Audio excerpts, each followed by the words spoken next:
Hello everybody and welcome live to Autodromo Enzo Edino Ferrari in Imola in Italy for the first of 3 races in rounds 28, 29 and 30 of the BSR Kia Cup series live on Apex Racing TV. Adam Bath here with you this evening. Joining me on the comms and on the cameras is Conrad Venter, and Conrad's Imola is one of my favourite circuits, not just on the iRacing service but anywhere in the world. Where does this circuit rank in your all-time favourite circuits? Yeah, I tend to agree with you on that one. Imola is a track that I started playing it way back when on old Jeff Crammond's Grand Prix games, and it's been carried through to through every single Formula 1 game ever since. Very enjoyable track. I think I might have to agree with you on that one as well. GP3, I think, was the first time I got to have a spin on that. Oh, you little whippersnapper. Grand Prix 1, that's where it was at. Oh, the best bit was when you got the Grand Prix 3 patch, and then you got to do the Imola layout before the changes are made in '95, but more on that another day. Yeah, we're into the closing stages of the championship. The championship continues, even though we've just had week 13. We're running through the championship standings quickly as the qualifying sessions has just come to an end. Stephen Baxter currently on provisional pole, I should just say as well. The standings look like this as I quickly stall to get the standings up for you. It's Stenny Jablewski leading the way by 187 points. It's going to be tough to catch inside the final 9 races of the season. Ben Hackerson in second for GBR. He's had a good run of form recently. Picked up a win in race 3 at Zolder 2 weeks ago. Diogo Melrose, Stenny Jablewski's teammate, is in third. Then fourth is Rob Plumley. Fifth, Adam Hadfield with Maciej Sakovic, the inaugural Club Series champion. Not too far behind him in 6th. 7th, Stephen Baxter, our pole sitter, in car 888. Tristan Bodis, Hackerson's teammate, in 8th. Kip Stevens in 9th. And Paul Smith running out the top 10. Adam McNally leading the way in the AM standings. Jamie Ayres 2nd. Jason Greenfield 3rd. Stephen Minton 4th. Cesaro Rizzo 5th. Dave Crozier in 6th. Thorstein Helgerson 7th. Gareth Hickling 8th. Gavin Wakefield 9th. And Steve Walker rounds out the top 10 in the AMs. And in the team standings, even with 9 races to go, we can probably safely say that Discovery should be champions. ProSim in 2nd, and then it's pretty close between Youth Energy and GBR in 3rd and 4th. Medical Racing UK 5th, Mad 6th, Bermuda 7th, and then Team Automech in 8th. Going back to the track, Conrad, I think this track's been helped brilliantly since it's been reprofiled back in about 2007, 2008. Removing that final chicane now means we've got a straight blast from the exit of the second Ravazza down to Tamburello, and allows us to get some good slipstreaming and creates an overtaking opportunity into Tamburello as well. Yeah, just by taking away that final chicane, they made a longer straight. So yeah, like I said, it gives an opportunity for overtaking into turn 1. But yeah, I can't help but think over the years that final chicane did have a couple of different profiles, but yeah, the tight version they had in the latter years really didn't lend itself to an overtaking maneuver at the end of the straight. We'll talk more about that as the night goes on. Head down to the grid then. 21 cars taking part tonight. Stephen Baxter starts on the pole position. Stenny Jablewski second. The prize pole position from Baxter. Just looking through my stat sheet, this is his first pole position of the season. Stenny Jablewski second. Third is Diogo Melro. Fourth, Julian Janowski. Janowski's up there. Then fifth is Adam McNally. Lewis Bibby 6th. 7th, Tristan Bodis. 8th, Stephen Minton. 9th, Max Wright. 10th, Rob Plumley. 11th, Maciej Sakovic. 12th, Jamie Ayres. 13th, Lorne Murray. 14th, Kip Stevens. Dave Crozier, the last of the cars to set a time in 15th, and then the cars that didn't set times, most likely due to penalties picked up from previous race meetings. The two Bens, Hackison and Gregory respectively, in 16th and 17th. Peter Van Gool in 18th, Cesaro Rizzo 19th, Michael Barry in 20th, and Jason Greenfield will round out the 21 cars on the grid. It is here that they're at the line, which is just in front of them there. The timing line is just before that right-hand kink, and that is where we'll be getting the gap, retrospective gaps when they go around to complete the lap. Stephen Baxter, Conrad, it's surprising to see him on pole position, but do you reckon he'll be able to hold off Stalin Chapelevsky for the 15-minute race that we've got coming up? Well, I reckon he's got a good chance. Chapelevsky all the way back in 4th place with Max Roy and Robert Plumley between him and Baxter. Yeah, like I say, a bit of an unexpected grid. We didn't expect to see Baxter up there, and Plumley making a good showing as well. Baxter has taken a win this season. He won back at Lime Rock Park, race 3. There, we can get his second win of the season. We're just waiting for two cars to make their grid up, and it doesn't look like they have. Lewis Bibby and Michael Barry will both be starting from the pit lane. Here we go then, holding the clutches at biting point. The red lights are on top of the gantry. Green, green, green. And race 1 is underway here at Imola. Stephen Baxter gets away well from pole position. Chapelevsky's going to try everything he can to get it done round the outside into the Tamburello chicane. It's all going to be about who's latest on the brakes. Chapelevsky versus Baxter. Chapelevsky's latest on the brakes into the first chicane, and he will take the lead. So a good start there from Stalin Chapelevsky. What he needs to do, championship leader of course going into this race meeting. Second Baxter, third Melrose, fourth is Janowski, fifth is Adam McNally, sixth Tristan Bodis, good start from him, seventh Max Wright, already up 2 positions, side by side between Rob Plumley and that is Jamie Ayres going into the Villeneuve chicane.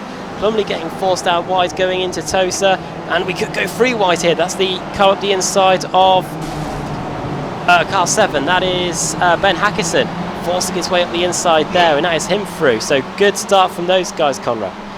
Yeah, Robert Plumley unfortunately having a horrible start, and there was me saying before the start of the race Chapelevsky is going to have a bit of a job on his hands to get to the front. He's only gone and done it before turn 1. We got them plunging down the hill into Aquina Minerali, great series of corners, and then back up the hill to the Variante Alta, the top chicane, and then you've got the run back down the hill into the Rivazzas, which set you up onto the back onto the front straight to complete the lap. A lock up there by one of the cars in front, might be Max Wright. It's been a good start by the two Bens, I should just say. Hackison and Gregory both work going through the field together. They're already up to 11th and 12th, both gaining 5 positions in the early going, as Rob Plumley is now under pressure from Hackison going into the Rivazza. Hackison round the outside, that's contact, but Hackison is through. Hackison now into 10th position, so really working his way through the field nicely here, Conrad, as the first lap in the books. Yeah, really good start from him. We're old Rob Plumley dropping even further down the field, and he's going to have Benjamin Gregory bring down his neck in the not too distant future. Tell you what, these cars coming with this particular lighting setting we've got around this track with these cars in iRacing today, the cars look absolutely brilliant. Yeah, definitely agreeing with you there. Yeah, the sunrise conditions for the opening race of the day here at Imola, then we have the afternoon conditions for race 2, and then the late afternoon for race 3. So for the drivers to work their way around the circuit.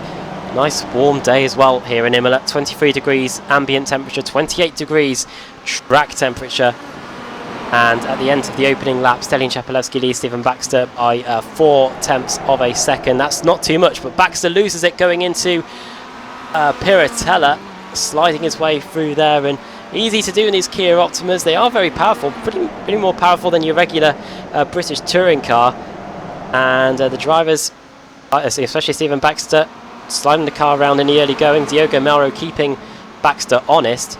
Julian Janowski for ProSim as well, up inside the top 5, and Adam McNally there in 5th. Tristan Bodis got a bit of a gap to the car in front of McNally, and the car behind him, Max Wright, so he's running on his own at the moment in 6th place. And it looks like a slowdown, Conrad, for Julian Janowski out of the exit of the Rivazza, and he looks like he's going to suffer big time here. Loads of cars streaming past the Pro Sim driver.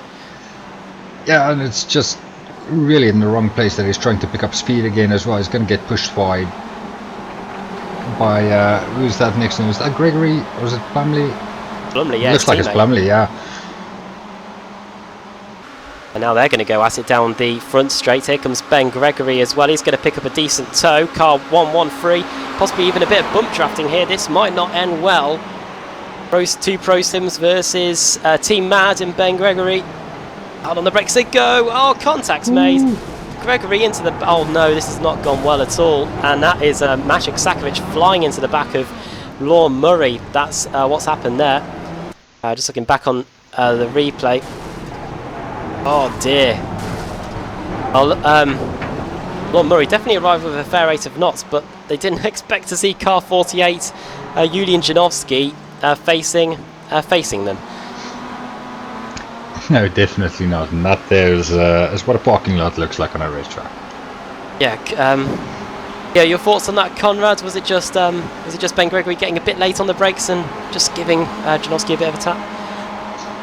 Yeah, I don't know. It just looks like it got a little bit too hard on the brakes, and the back end started stepping out, and that caused them to go off track. But yeah, for those late comers at the scene of the accident, not really much they could do. Like I said, they didn't expect a car to be parked sideways in the middle of the corner. It was a disaster for Lorne Murray. He's gone back to the pits after that ride through Tamburello, and Julian Janowski, it's been a terrible lap. He was in 4th place. Now down in 16th, so he'll be hoping for a better race too, and considering we've probably got a big reverse grid wheel, the odds should be in his favour. Battle for the lead is starting to look interesting. Yeah, Baxter Melrose just closing up on Chepelevsky a slight bit. As regards to the spinning wheel, I'm happy to tell you that we've got a brand new one with some new music for this week as well.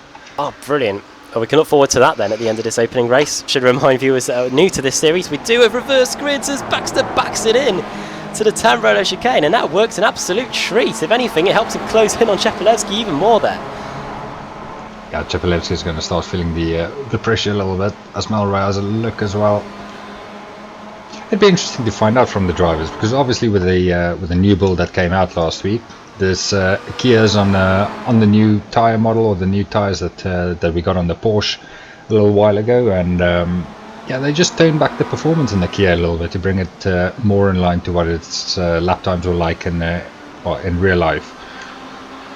Yeah, if we don't hear from any drivers today, we'll definitely hear from them. Oh, as Baxter slides it in again into Piratello. He's definitely going to be using up the tyre life here. We're just about to enter the halfway mark of the race. We'll definitely be hearing from them over the next few weeks, because of course the BSR TC Pro Series returns this coming Thursday at Phillip Island in Australia, to tie in of course with it being the Australian Grand Prix this weekend, or next weekend. Here comes Diogo Melro on Baxter into the Variante Alta, and you can just see, Conrad, just from that small moment of Stephen Baxter having to cover off Melro, it's given Chepelevsky just a few extra attempts to gain a bit of an advantage now. The gap's up to 3/4 of a second.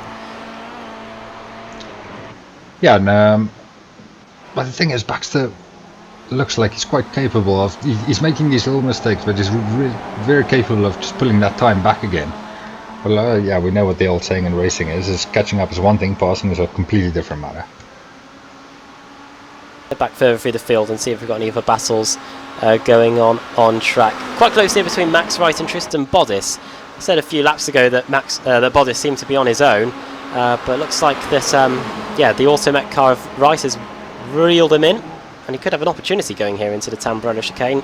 Conrad just looking up the inside. Ooh, yeah, Max Wright, you just see that back end just getting a little bit light on the braking, but Hackerson should Oh, well, there you go. That's the run you can get through Tamburello, and Max Wright took it with both hands. It's now going to go side by side into the Villeneuve chicane.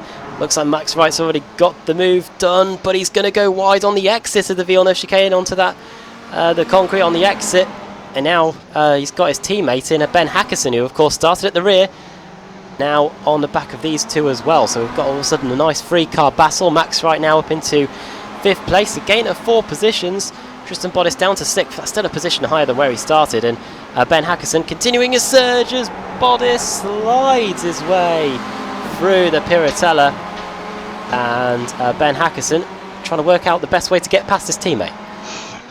Yeah, and you could also see how between that battle of Bodice and Wright, how quickly Hackerson managed to close up to them. So unless they want Jamie Ayres to join the party, they might want to employ some team orders pretty quick. Oh no, Max Wright's made a mistake. This is just going to hold them up even more. Bodice is going to get a good run on the exit of the Variante Alta. And yeah, Jamie Ayres, the Youth Energy driver, could be in with a shout of one of these positions if they continue. If these three continue their squabbling. Bodice up the inside, then into the first of the Rivazzas. So too is Hackerson. Wright is trying everything he can to stay ahead.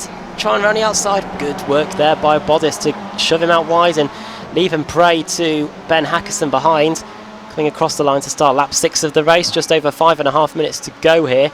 And now here comes Ben Hackerson. He's going to pick up the toe off the rear of his GBR teammate. And this should be 6th place by the time we get to the Tamburello chicane. Or not. Max Wright trying to go around the outside. Oh, nearly contact between himself and Hackerson. Hackerson is definitely through now, and that's 6th place. Am I just imagining things, or am I seeing a bit more tail sliding from these cars and the heavy braking? Somebody is dropping back there. That's Max Wright. Did he get a slowdown penalty? I think he might have done actually on the exit of the Tamburello chicane. I'm just going to double check for you. Yeah, he's negotiating this.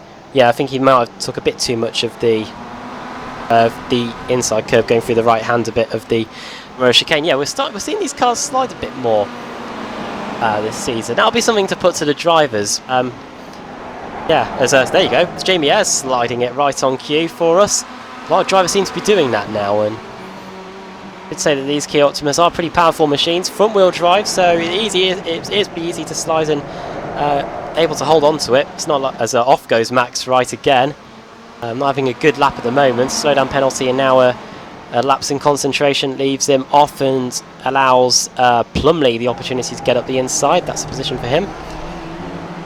Change for second place as well. Diogo Melro's through into second. Was that a slowdown for Baxter? I think it was. Conrad just looking back. I'll quickly see if we can throw a replay up of that. Yeah, he ran wide coming out of the chicane, and I think that opened him up to an overtake from Melro. Melro did well though to hold on to the position, going around that fast right-hander. Well, that now makes it a Discovery 1-2. We've had plenty of those this season. Just looking back to see when the last time we had one was back at race 1 at Zolder, so they know how to get it done in the opening race of the day. As Bodice and Ben Hackerson are pretty close again. Just looking through the field to see if we've got any other close battles going on at the moment. They seem to be pretty much spread out in this 21 car field. Well, 18 cars now running. Diogo Melro and Stephen Baxter though, the battle for second place is on as Baxter runs into the rear of Diogo Melro going into Tosa. If you get a good run through the Villeneuve chicane, Conrad, is it possible you can get an overtaking move done into that corner? You're asking the wrong person. I suppose it's possible. I wouldn't know in these cars because I've never driven them around here. Oh, I know you drove in the Spirit of VLN race today. How did you get on in that? Yeah, it was a bit of an experience, to be honest. We've never attempted to do such a long race. If it's only 4 hours, and yeah, we managed to get a 4th place in the second split, and this has encouraged us to try and get a team together for the 24 hours of the Nürburgring as well. Yeah, 4 hours. What was it in the MX-5? Yeah, anything quicker than MX-5 and we'd be lost, or in a wall. And there you go. That is the cheese and wine division right there. As Ben Hackerson gets aptly named as well. Yeah, as Tristan Bodice gets passed by Ben Hackerson. As Hackerson up another position into 5th. Yeah, is the cheese and wine served while you're driving, or is that just the team? Or is that just the name of the team? There might be cheese served, certainly not wine, because believe it or not, we do like to see the checkered flag every now and again, and if we start introducing the wine mid-race, then it'll be something that we never see. Yeah. I think alcohol might be best saved for one of these races. But it seemed to work when I had some prior to taking part in a World Series race last season. Entering the closing stages, this is the final lap of the race. Actually, we've got just under a minute to go. But Stelian Shepelevsky has got just over a second lead over Diogo Melro and Stephen Baxter, who were 6 tenths of a second quicker than Shepelevsky on that last lap. So they're putting it on in the last few laps. Shepelevsky might have to worry just a little bit. Baxter slides, hits Melro, just the tiniest touch. But Melro was able to get away with that, and so was Baxter. But it looks like that this might be a certain second place now for Diogo Melro and third for Stephen Baxter. Yeah, it looks like Baxter was just trying a little bit too hard there, trying to break a little bit later into the corner. Obviously, Melro was just doing his own thing. He would have been much better off setting himself up for a passing manoeuvre around here. Well, there you go. 20 seconds to go. It looks like we might just scrape one more lap around this 4.9 kilometre circuit here in Imola in Italy, former home of the San Marino Grand Prix, of course. Yeah, we're going to get 6 seconds left on the clock. So one more lap, one more tour of this famous circuit in Italy. Enzo Edino Ferrari, of course, Enzo Ferrari's son. And Shepelevsky, the gap between himself and Melro, 7 tenths of a second. Closest down to 6 tenths of a second just in the chicane alone. Shepelevsky didn't get the best run through those opening few corners. Third is Baxter, fourth is Adam McNally, fifth is Ben Hackerson now after starting at the rear after that back of the grid penalty after the incidents at Zolder from a few weeks ago. And tell you what, Conrad, Jamie Ayres, it looks like he's getting a late race surge here. He could possibly ruin this party for GBR. He's starting to get a bit close. Yeah, he's still about half a second off, but yeah, once these guys start battling, if somebody gets a run on the car in front, then like we see the Bottas and Hackerson right now, then Ayres are going to be right in there. The clock has reached 0. Final lap of the race. There's 3 races here, 3 15-minute races in the BSR Kia Cup series. This is round 10 of the series. Oh, Bottas slides it into Aquina Minerali. That might give Ayres the opportunity he needs. He was able to correct the slide pretty quickly after that momentary error. And now up to the Variante Alta for the final time. Bottas misses the braking point. And that's all that Jamie Ayres needs, and Plumley too. And maybe even Max Wright. And in the blinking of an eye, Conrad, he goes from what was going to be a 6th place down to 9th. Yeah, he's really had a good race tonight. He's just had, I said, about 2 laps that wasn't great. Oh wow, who is that? Is that Max Wright again? Yes. Now it's just gone from bad to worse for him. We'll go back to a replay after. Well, Stelian Shepelevsky has taken the checkered flag. He wins the opening race of the day. His oh dear me, his 12th win. No, yes, 14th win of the season, I should say. 2nd place for Melro, third Stephen Baxter. Max Wright was able to come across the line in 9th place in the end. 10th place in the end, but there looked to be some contact there between himself and Tristan Bottas, Conrad. Yeah, Max Wright just got it wrong on the in the braking zone. Yeah, I got on the grass. We'll see if we can throw up a quick replay of that, if I can find it. Good camera angle there. Let me just. Oh my word! Yeah, it didn't look too bad from the camera angle I was looking at, but just switching to another one now. The car's getting it might be something with the new build as well, but going on the brakes, the car was sliding all over the place. Went onto the curb and then he just slid into Tristan Bottas, who really could do nothing about that. Yeah, well, like I say, we've seen, it's something I've picked up that I haven't seen in previous rounds before, and the back end of the car just getting a little bit light. It's not going to help if you put a wheel on the grass, but I'll be very interested to hear how this. Or shall we just don it the new Kia is handling, and how different it is from last season.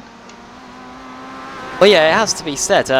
it has always been a trait of the Kia Optima that it does get pretty slippery under braking, of course, because it is front-wheel drive and the rear wheels do go in the air somewhat when, well, not hugely, but when you get on the brakes. And yeah, that is something you don't often see, especially from these experienced Kia drivers, especially including Max Wright, for that matter. So we'll see if that continues for the rest of the races tonight, as Chapelewski comes across the line again to what could be some celebratory donuts. Only through the finishing order then from the opening race of the day. Stanislav Chapelewski takes the win. Diogo Mauro makes it another 1-2 for Team Discovery. That is, yeah, their first, second, third, fourth 1-2 of the season. Third for Stephen Baxter. Radicals Online get another podium. It's been a brilliant second half of the season from them, actually. Adam McNally, 4th for Youth Energy, 5th for Ben Hackerson, 6th for Jamie Ayres, 7th Rob Plumley, 8th Tristan Bodis, the GBR car dropping 2 positions there in the closing stages. Ben Gregory, 9th for Team Mad, and 10th Max Wright, who will be Mad. 11th Peter Van Gool, 12th Magic Sakovic, 13th Kip Stevens. Julian Janowski, he was up in 4th place at one point, but a slowdown penalty and contact with Ben Gregory and his teammate meant he was in 14th place at the end. 15th Jason Greenfield, 16th Cesaro Rizzo, 17th the last car on the lead lap, Stephen Minton, and then Dave Crozier 1 lap down in 18th. So if we do get a full, he will be the car reversed onto pole position. Lorne Murray 7 laps down, and 2 cars didn't take the start on this occasion. That was Michael Barry and Lewis Bibby. Right then. Are you ready to be introduced to our new wheel and its accompanying music? Well, the excitement is killing me here, but yeah, let's get up and underway. It's the new reverse grid wheel, and you have got the power, Conrad, of finding out who's going to be on pole position for the second race of the day. Sounds good to me. Well, right, let's have it. Let's give it a go. Let's see where we're at.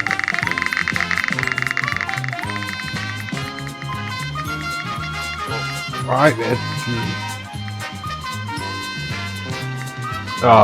route on 22, so not that great for the size field that we've got today.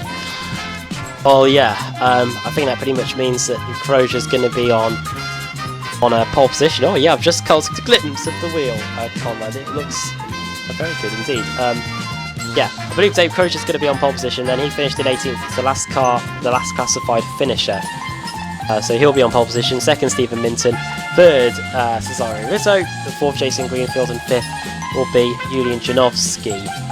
Pretty much means, apart from Lorne Murray, it is literally a full reverse grid, considering Barry and Lewis Bibby didn't take the start. So we're going to take a quick break here on Apex Racing TV.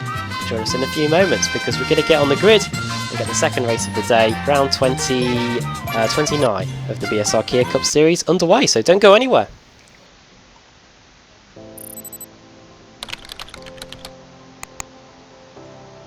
iRacing.com is a sim racing game that combines a true-to-life racing experience with an online community of virtual racers from all over the globe.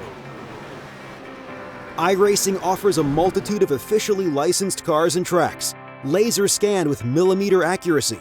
Their car models and mechanical systems are based on real-world physics and engineered in cooperation with manufacturers and race teams.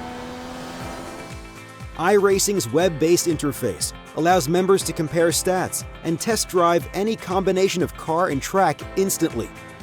Their skill license system ranges from rookie to pro, ensuring members are always pitted against those with similar skill sets.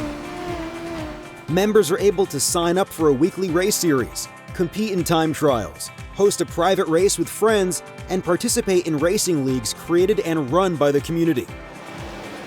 With over 60,000 members, iRacing works in partnership with renowned motorsport organizations like SRO Motorsports Group to deliver virtual races based on the real-life Blancpain GT series.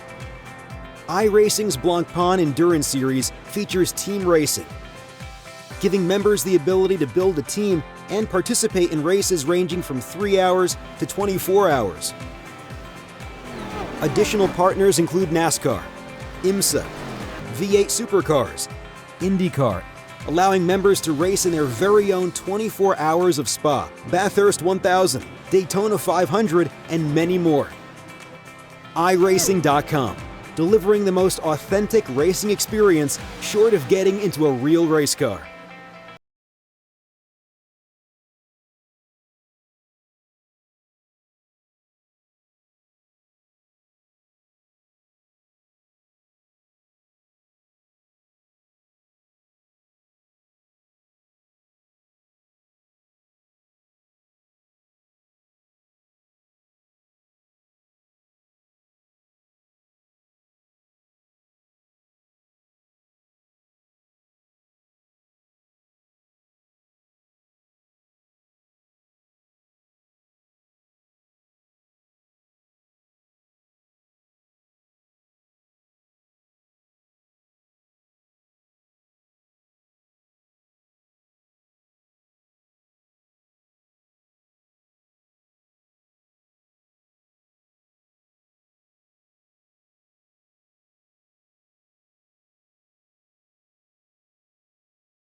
Simulated racing can be awesome, but can also be kind of a free-for-all. Interestingly, auto racing faced the same problem in its earlier days. Whether it was on the back roads, the beaches, or the city streets, the racing was fun. But there was always a certain level of chaos and danger, until some folks came along and put some order to all of this. Stuff like official racetracks, regulations about weight and equipment, and enforcement of standards. That's what gave us high-speed excitement, fast-paced action, and photo finishes. That's when racing became racing. The guys over at iRacing.com have made the same transformation in the world of sim racing. Sure, they've got the most accurate tracks and realistic cars out there, but that's just the start. See, iRacing analyzes the performance and results of each driver in every race, so you can be sure you're always placed in races where the competition will be tight, and that those reckless drivers who ruin it for us all are kept in the pits. Not to mention that with over 45,000 active members already in their vast community, you can find races day and night, so you can always get in on the action. You can even join a league of your favorite series. And since updates are always automatic, you don't have to worry about software and can focus on the track. Zip up your fire suit and check out iRacing.com.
iRacing.com is a sim racing game that combines a true-to-life racing experience with an online community of virtual racers from all over the globe. iRacing offers a multitude of officially licensed cars and tracks, laser scanned with millimeter accuracy. Their car models and mechanical systems are based on real-world physics and engineered in cooperation with manufacturers and race teams. iRacing's web-based interface allows members to compare stats and test drive any combination of car and track instantly. Their skill license system ranges from rookie to pro, ensuring members are always pitted against those with similar skill sets. Members are able to sign up for a weekly race series, compete in time trials, host a private race with friends, and participate in racing leagues created and run by the community. With over 60,000 members, iRacing works in partnership with renowned motorsport organizations like SRO Motorsports Group to deliver virtual races based on the real-life Blancpain GT series. iRacing's Blancpain Endurance Series features team racing, giving members the ability to build a team and participate in races ranging from 3 hours to 24 hours. Additional partners include NASCAR, IMSA, V8 Supercars, IndyCar, allowing members to race in their very own 24 hours of Spa, Bathurst 1000, Daytona 500, and many more. iRacing.com, delivering the most authentic racing experience short of getting into a real race car.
Welcome back to Apex Racing TV, welcome back to the Autodromo Enzo Dino Ferrari, and welcome back to the BSR Kia Cup Series. We're getting set for the second race of the day, round 29 of the championship. Stanislav Shepelevsky won the opening race.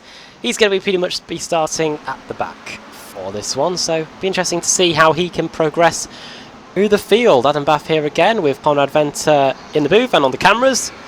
Doing a good job tonight, and yeah, Conrad, good first race, and now we've got the afternoon conditions, and the temperatures, believe it or not, have actually gone down just a little bit, but I think we can expect to still see these Kia Optimus sliding their way around the circuit as we saw in the opening race.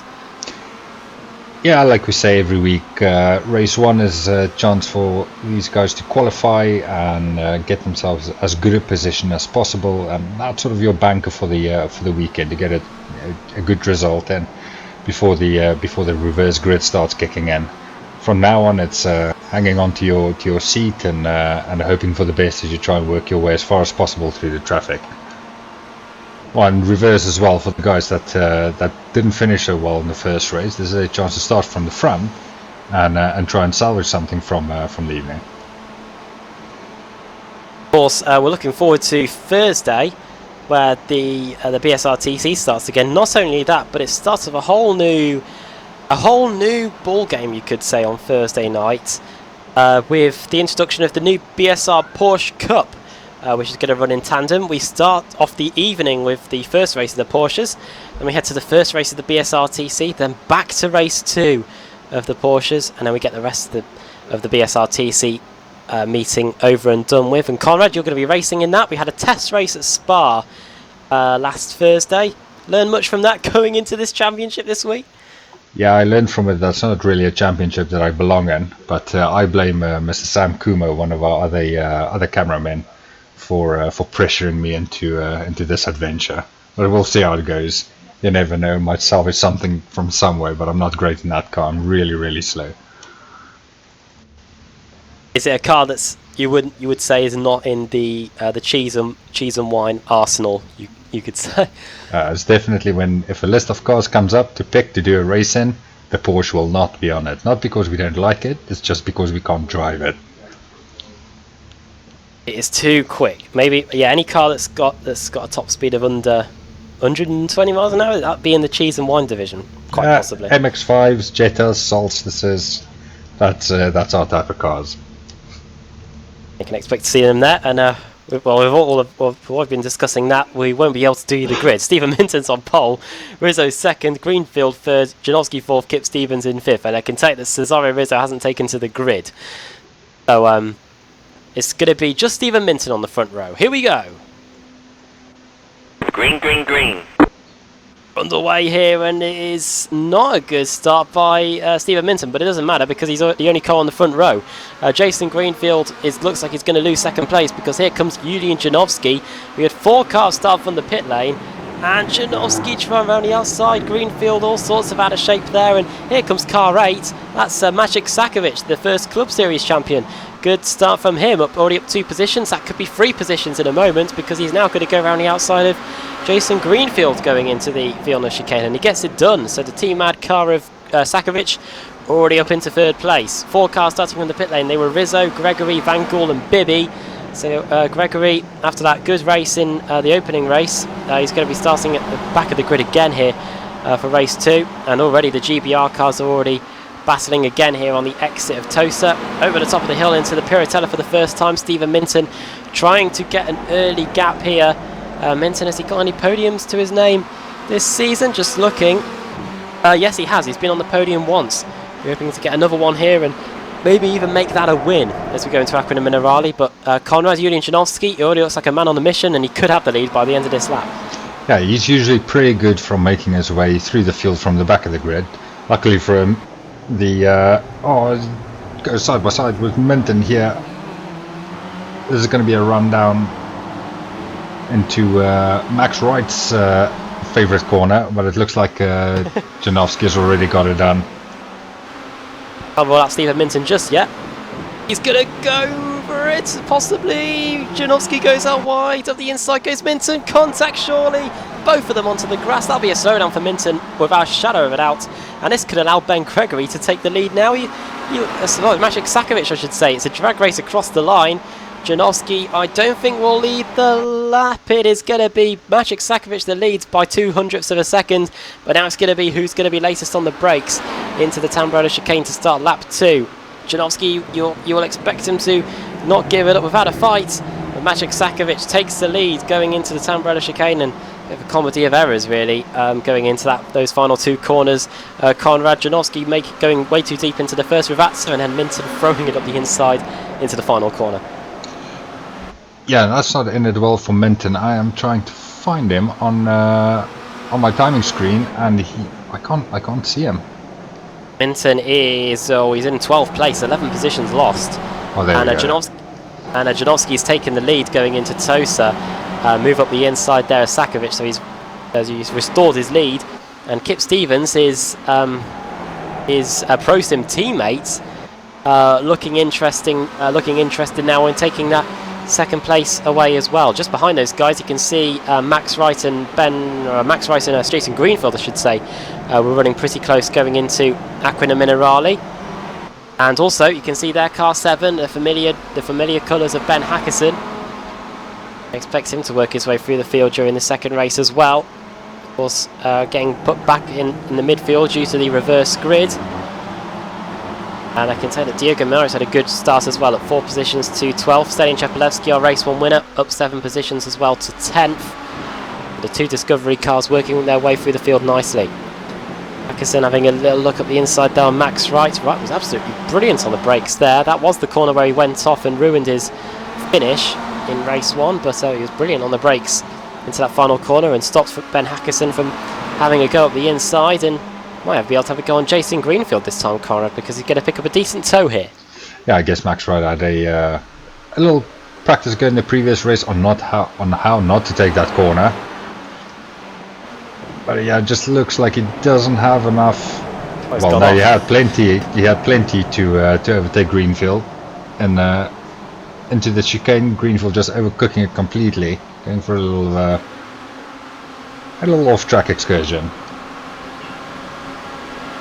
Yeah, that's what we like to call it on Apex Racing TV, and yeah, maybe he just missed his marker or something, but yeah, that is Jason Greenfield down into about 12th place now, as Hackerson up the inside of Wright, sorry, round the outside of Wright I should say. The battle for the final for 4th spot is on here now. Over the top of the hill, over the blind right-hander and into Piratella. Wright is going to try his best as Kip Stevens has gone off in front of these guys. I heard a tyre squealing and it was Kip Stevens. Stevens hasn't lost any positions out of that, but he has definitely lost time to the cars in front. And Ben Hackerson can smell blood in the water here. And he is going to quickly be circling the rear of that Kia Optima of Kip Stevens in the not too distant future going into Variante Alta. Oh, there's a battle between Sakovic and Janowski for the lead. Sakovic is through, so was that a mistake into the Variante Alta for Janowski? Just looking back, Conrad, it looks like it, and yeah, the Pro Sim driver demoted back down to 2nd again. Oh yeah, Janowski, we just got it up on replay as well. Janowski just running deep into the chicane, and yeah, pretty easy work for Sakovic. Does he get it back though? We've still got 9 minutes to go in the race, so there's plenty of time. And we are on lap 4. It was not. We managed to do 9 laps in the opening race, so Janowski's still got 4, 5, 6, about 6 laps to try and get this lead back off Maciek Sakovic. But good to see Sakovic back at the front again here. Has come close to winning titles. Won race 3 at Zolder. Also won earlier in the season, race 6 of the season at. Sorry, those are his pole positions. I'm not even reading his wins. He hasn't won a race this season, so Sakovic will be wanting to get it done. He's been on pole position. He's had the chances, but hasn't been able to pull it off. Neither has Julian Janowski, I don't think. Janowski he has been visited the top step once. That was back at Suzuka, but that was a long time ago. That was back on the 14th of January, and it's now the 18th of March. So he'll be wanting to get a 2nd win of the season, and he's definitely giving Maciej Sakovic cause for concern here, because going down the hill into Aquinum and Arali, Sakovic is going to be looking more out of the mirror and less out of the front of the car. We've got Ben Hackerson reeling in Kip Stevens pretty quickly as well. He's all over the back of him at the moment. Definitely, yeah, Hackerson wants a podium. Hit a good run of form recently. Despite having to pick up a penalty here today, he has got a victory as he takes a lot of that curb on the inside of Variante Alta. It's given him a good run as well on the exit. Kip Stevens is going to be at his mercy here down the hill, and this is going to be the 10th position gained, and Kip Stevens got a slow down. Something's broken in the car. It's just literally gone straight on. It looks like the brake still works, so yeah, that's a bit odd. Kip Stevens, problem there. Yeah, he took the chicane fine enough, and then all of a sudden just slowed down. It didn't take too much off the curb. I don't think he got a slowdown penalty. Oh yeah, that's very weird that he just drove off the track like that. Well, he's going into the pit lane, so that is the end of race 2 for Kip Stevens. Maybe being in 3rd position just went to his head and he couldn't take it. Well, there you go. I'm just making excuses for him. There's probably a logical explanation for it. Battle for the lead continues. Sakovic putting 2 wheels into the dirt on the exit of the Villeneuve chicane. As in the background, almost contact between Max Wright and Stephen Baxter. That is Baxter up into 4th place. Baxter is loving it tonight around the similar circuit. That's 11 positions gained for him since the start of the race, and that is him back up into 4th place. He was near the front in the race 1 as well, so fantastic job so far for the Radicals Online car. Yeah, we often see this from Stephen Baxter. Yeah, he gets to these circuits where something just clicks for him. Well, I would say that he does a bit of a show for us, a little bit sideways. It's going to lose that place to Max Wright. That's him through. Jason Greenfield has something gone wrong for him. It was already going wrong after going off at Tamburello, but he's towed back to the pits. I don't know what happened to him, but yeah, he's just joined Kip Stevens in the pit lane. Now through the Variante Alta, and it's quickly becoming a 3-car battle for the lead. The top 3 separated by less than a second here.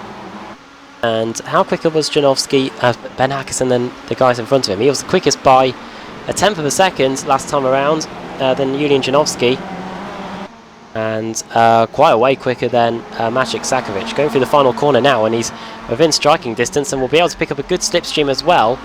And we've got 3 different teams, 3 different drivers, all battling it out for the win here as we come across the line to start lap 6. 52.8 for Sakovic, 53 dead for Janowski, and a 51.7 for Ben Hackerson. That is a lot of time as Janowski squirrels about on the brakes going into the Tamburello chicane, and Hackerson's just taking strides out of these guys, Conrad. Yeah, he's gonna have to make a move pretty quickly though. Yeah, something's going on in the background. It looks like Baxter picked up a slowdown penalty, and it looks like the whole field want to try and get past him here. Look, Bodis looks like he's made it work. So was Max Wright, and car 69 of Stelin Chapelevsky looking up the inside as well into Tosa.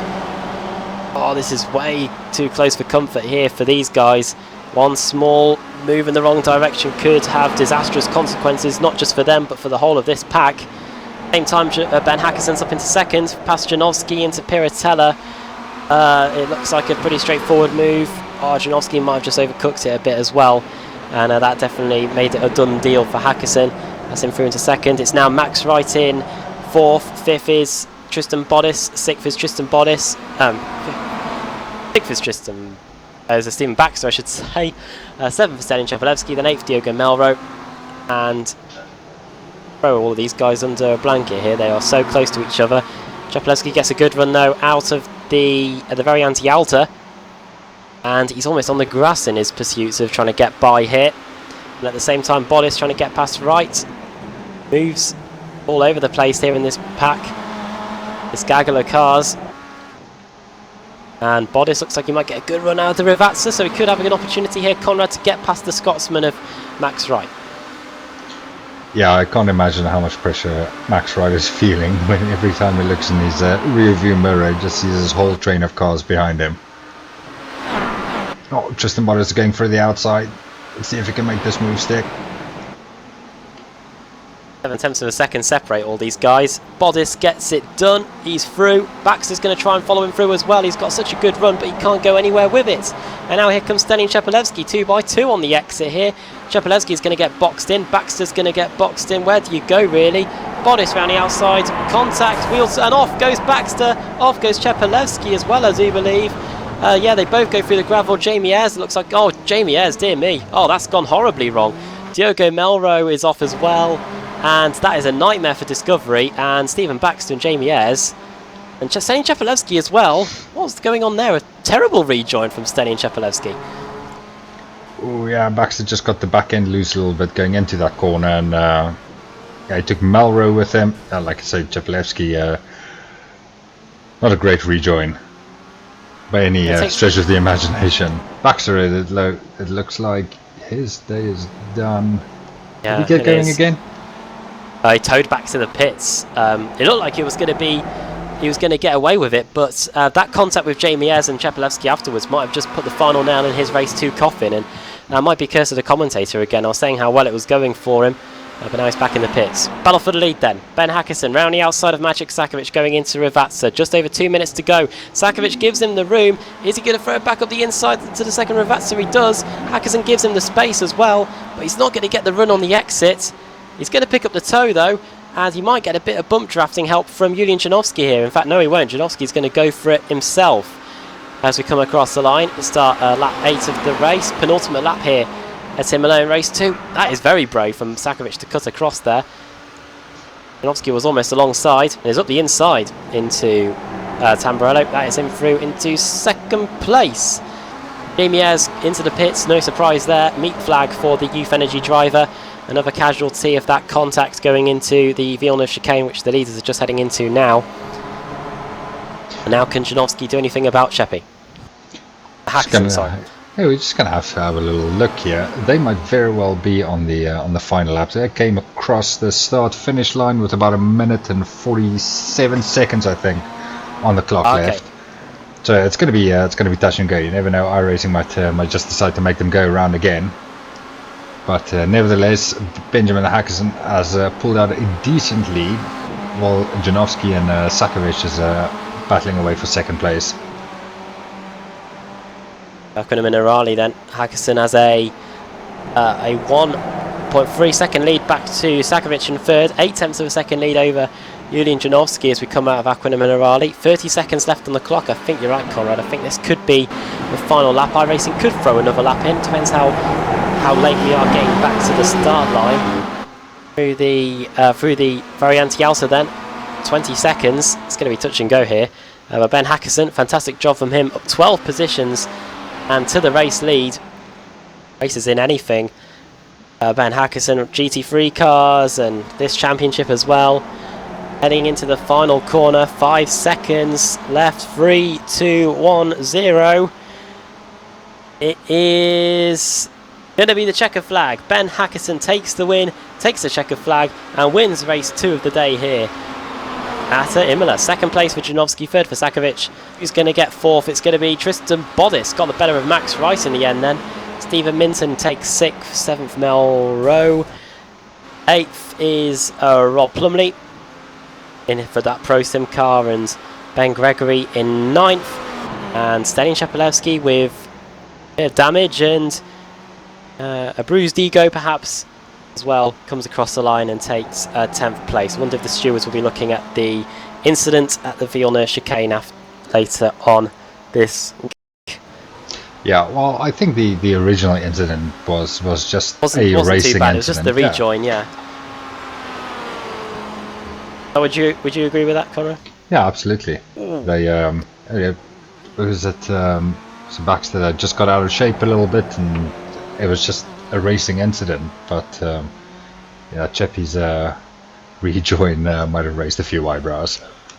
Yeah, I didn't know whether he was just trying to pay back Jamie Ayres or something, or maybe it was just bad rejoin. But yeah, Stalin Shapalewski finishing in 10th place. That's still 7 positions higher than where he started, so it's not the end of the world for him, and he's still got 180 or so point lead in the championship. So every cloud a Stellian.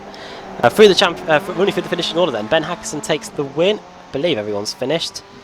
We're still waiting for Adam McNally actually to come across the line, and Kip Stevens as well, who was running up inside the top 3 at one point before pretty weird off.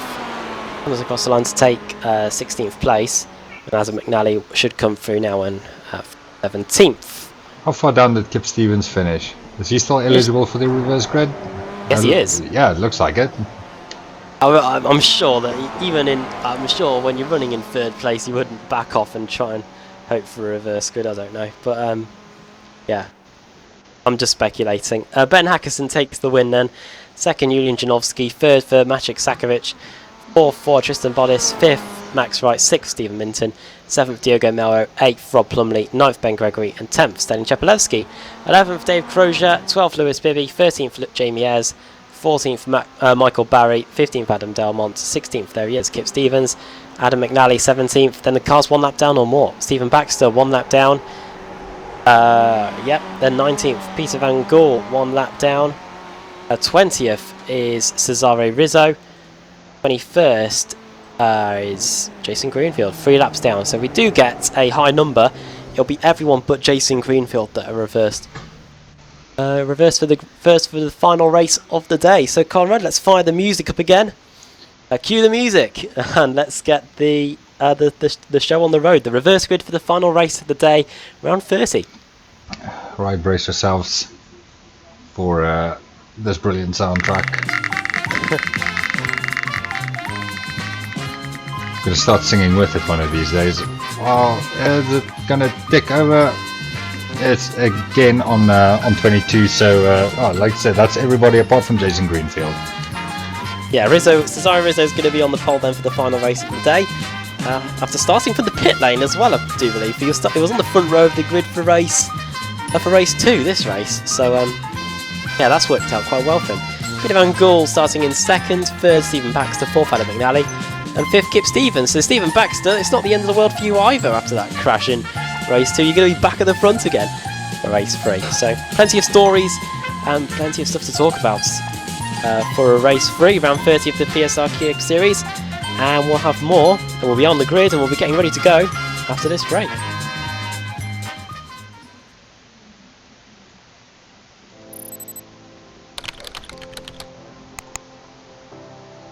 iRacing.com is a sim racing game that combines a true-to-life racing experience with an online community of virtual racers from all over the globe.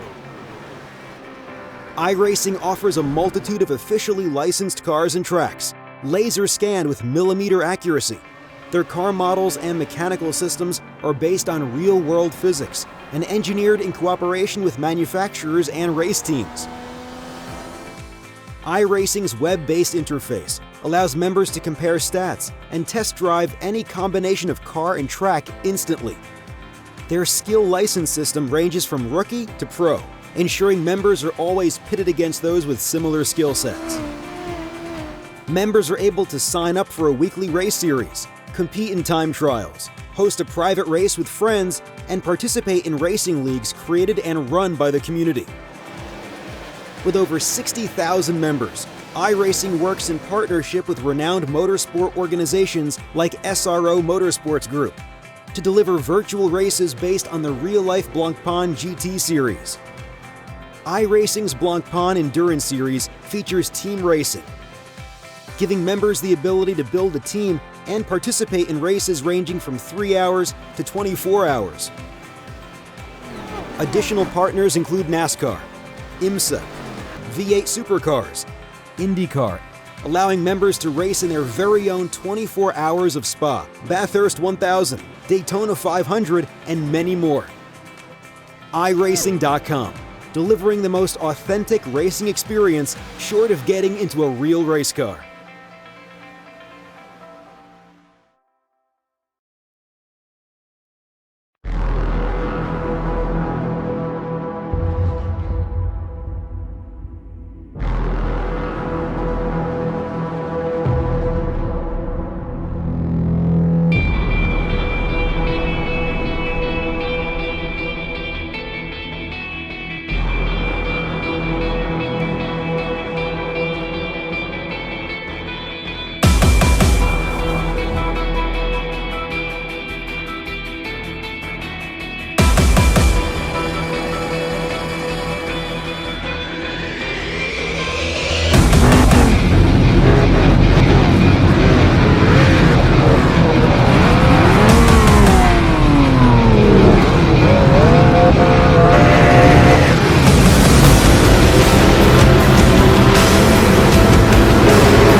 Simulated racing can be awesome, but can also be kind of a free-for-all. Interestingly, auto racing faced the same problem in its earlier days. Whether it was on the back roads, the beaches, or the city streets, the racing was fun.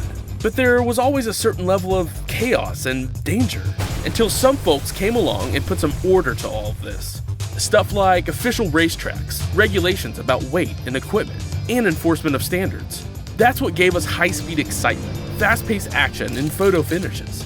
That's when racing became racing. The guys over at iRacing.com have made the same transformation in the world of sim racing. Sure, they've got the most accurate tracks and realistic cars out there, but that's just the start.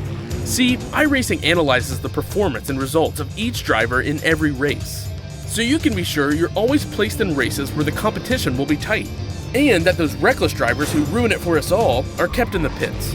Not to mention that with over 45,000 active members already in their vast community, you can find races day and night, so you can always get in on the action. You can even join a league of your favorite series. And since updates are always automatic, you don't have to worry about software and can focus on the track. Zip up your fire suit and check out iRacing.com.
iRacing.com is a sim racing game that combines a true-to-life racing experience with an online community of virtual racers from all over the globe. iRacing offers a multitude of officially licensed cars and tracks, laser scanned with millimeter accuracy. Their car models and mechanical systems are based on real-world physics and engineered in cooperation with manufacturers and race teams. iRacing's web-based interface allows members to compare stats and Welcome back test to drive Apex any Racing combination TV and of car iRacing track. Live. The last half an hour or so, just erase that from your memory because this is now race 2 of the day. Basically what happened was the race organisers, they forgot to turn on the fixed setup. So Conrad, we got to see a great advert for who had the best setup in the Kia Optima in that second race. Yeah, like we just mentioned, now we know how to, or who to paste for some good Kia setups. Yes, Mr. Ben Hackerson and Mr. Maciek Stakovic, expect a few letters coming your way in a few days, possibly even off Apex Racing. So we've got another grid, we're going to do it all again. Minton on the pole, Greenfield second, Janowski third, Stevens fourth, Stakovic fifth. And not too many cars have taken to the grid actually. But this could be interesting, here we go. Well, I'm not entirely sure. Green, green, green. And we're underway. Have we gone to... We are not in this session, are we? Oh well. What to do? Kip Stevens takes the lead then. It's like... Is it like Indianapolis 2005, isn't it? 4 cars. Stakovic up the inside and he takes the lead. And Minton up to second. I think Kip Stevens might have clocked onto this. Oh, Conrad, what can you say here? Kip Stevens is exiting out of it. Have I missed something? Yeah, I think somewhere somebody pushed the wrong button because 80% of the field has decided not to take to the grid. Sat in the pits. Sakovic is obviously not paying any attention to it, not taking any chances. He's having a go for it. Steven Baxter not too far behind him, but we'll stay with him. I'll just quickly check to see if there isn't another session hasn't just been put up. No, there hasn't. So, yeah. Well, the only thing it looks like to me is obviously this was supposed to be the rerun of race 2, but the grid wasn't set right because we didn't have Stephen Minton on the on pole position. No. Well, we'll continue watching this until we have confirmation that a new session has been put up, because there hasn't been one just yet. Stephen Baxter has just pulled over to the side of the road, so he is obviously clocked onto that as well. That's Crozier now up into second and makes it a 1-2 for Team Mad. Sakovic leaves the session, and so does Dave. Oh no, Crozier's carrying on his way. He's not too fussed just yet. He wants to get a lap led. But yeah, I think basically we are going to get another session. And this will push race 2 back just a little bit more for you. So do forgive us on this. We will be around for quite a bit tonight, because we've still got 2 races officially still to go. And yes, Selin Chapelewski won the opening race of the day then. Ben Hackerson won race 2, sort of. Yeah, due to the fact that we were running a open setup race instead of a fixed setup race, which is of the regulations of the BSR Kia Cup, we're going to have to do that race again. And judging by the fact that everyone's left the session, the grid was done wrong for this one, and we're going to have to get another session up and running. So yeah, we're going to step aside on Apex Racing TV. We go to another commercial break. And join us in a moment. We're going to get set for the third time's the charm, race 2 of the BSR Kia Cup Series. Do stick around.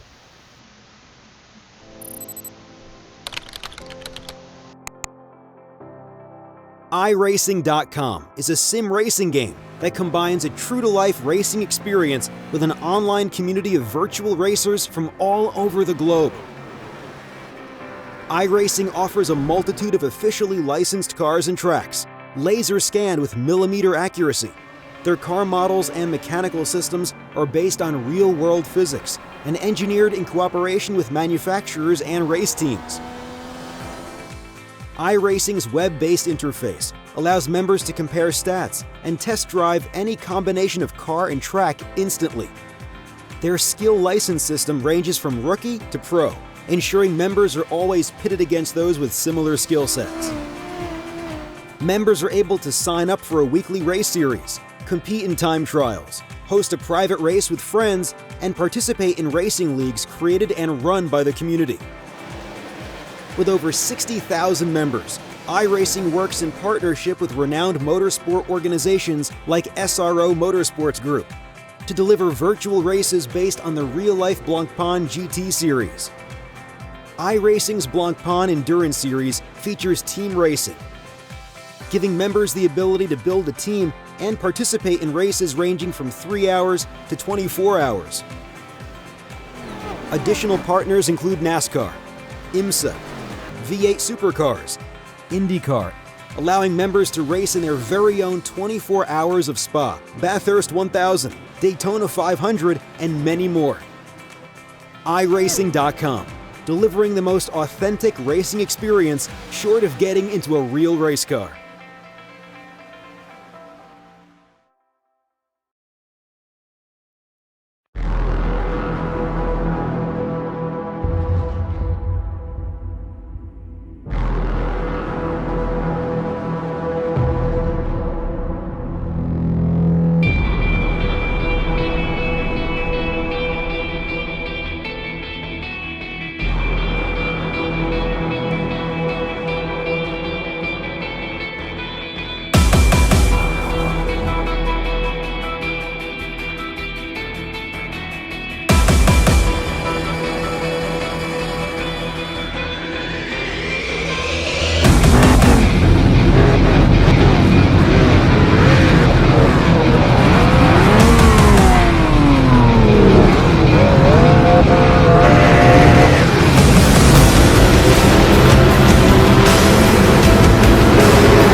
Simulated racing can be awesome, but can also be kind of a free-for-all. Interestingly, auto racing faced the same problem in its earlier days. Whether it was on the back roads, the beaches, or the city streets, the racing was fun. But there was always a certain level of chaos and danger, until some folks came along and put some order to all of this. Stuff like official racetracks, regulations about weight and equipment, and enforcement of standards. That's what gave us high-speed excitement, fast-paced action, and photo finishes. That's when racing became racing. The guys over at iRacing.com have made the same transformation in the world of sim racing. Sure, they've got the most accurate tracks and realistic cars out there, but that's just the start. See, iRacing analyzes the performance and results of each driver in every race, so you can be sure you're always placed in races where the competition will be tight, and that those reckless drivers who ruin it for us all are kept in the pits. Not to mention that with over 45,000 active members already in their vast community, you can find races day and night, so you can always get in on the action. You can even join a league of your favorite series. And since updates are always automatic, you don't have to worry about software and can focus on the track. Zip up your fire suit and check out iRacing.com.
And back we are again on Apex Racing TV. It's turning into a lovely day here in Autodromo Enzo Adino Ferrari, and we are going to go for the third time for race 2 of 3.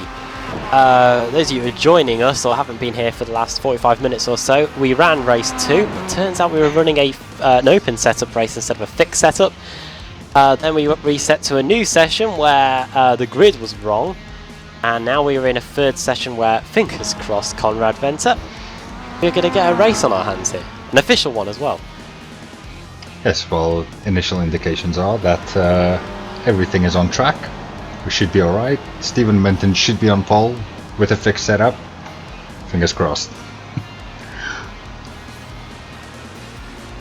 Well, Ben Hackerson won race 2 earlier. But of course he had the best setup out of everyone in the field. Well, that's what it looks like anyway.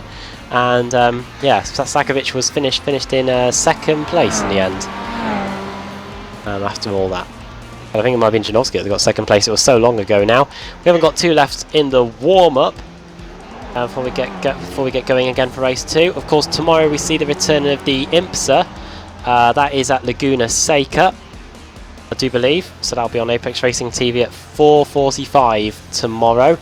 Of course, remember that next Sunday you need to set your hours forward an hour, and the IMSA will move forward by an hour. So next Sunday the IMSA will be at 5:45 for the second race meeting of the season there. And of course also on Sunday we've got the return of the BSR Mazda MX-5 Cup, and also I believe the Club 73 Touring Car Championship. I'll double check on that one for you, but yeah, the BSR and the IMSA, they will both be tomorrow on Apex Racing TV.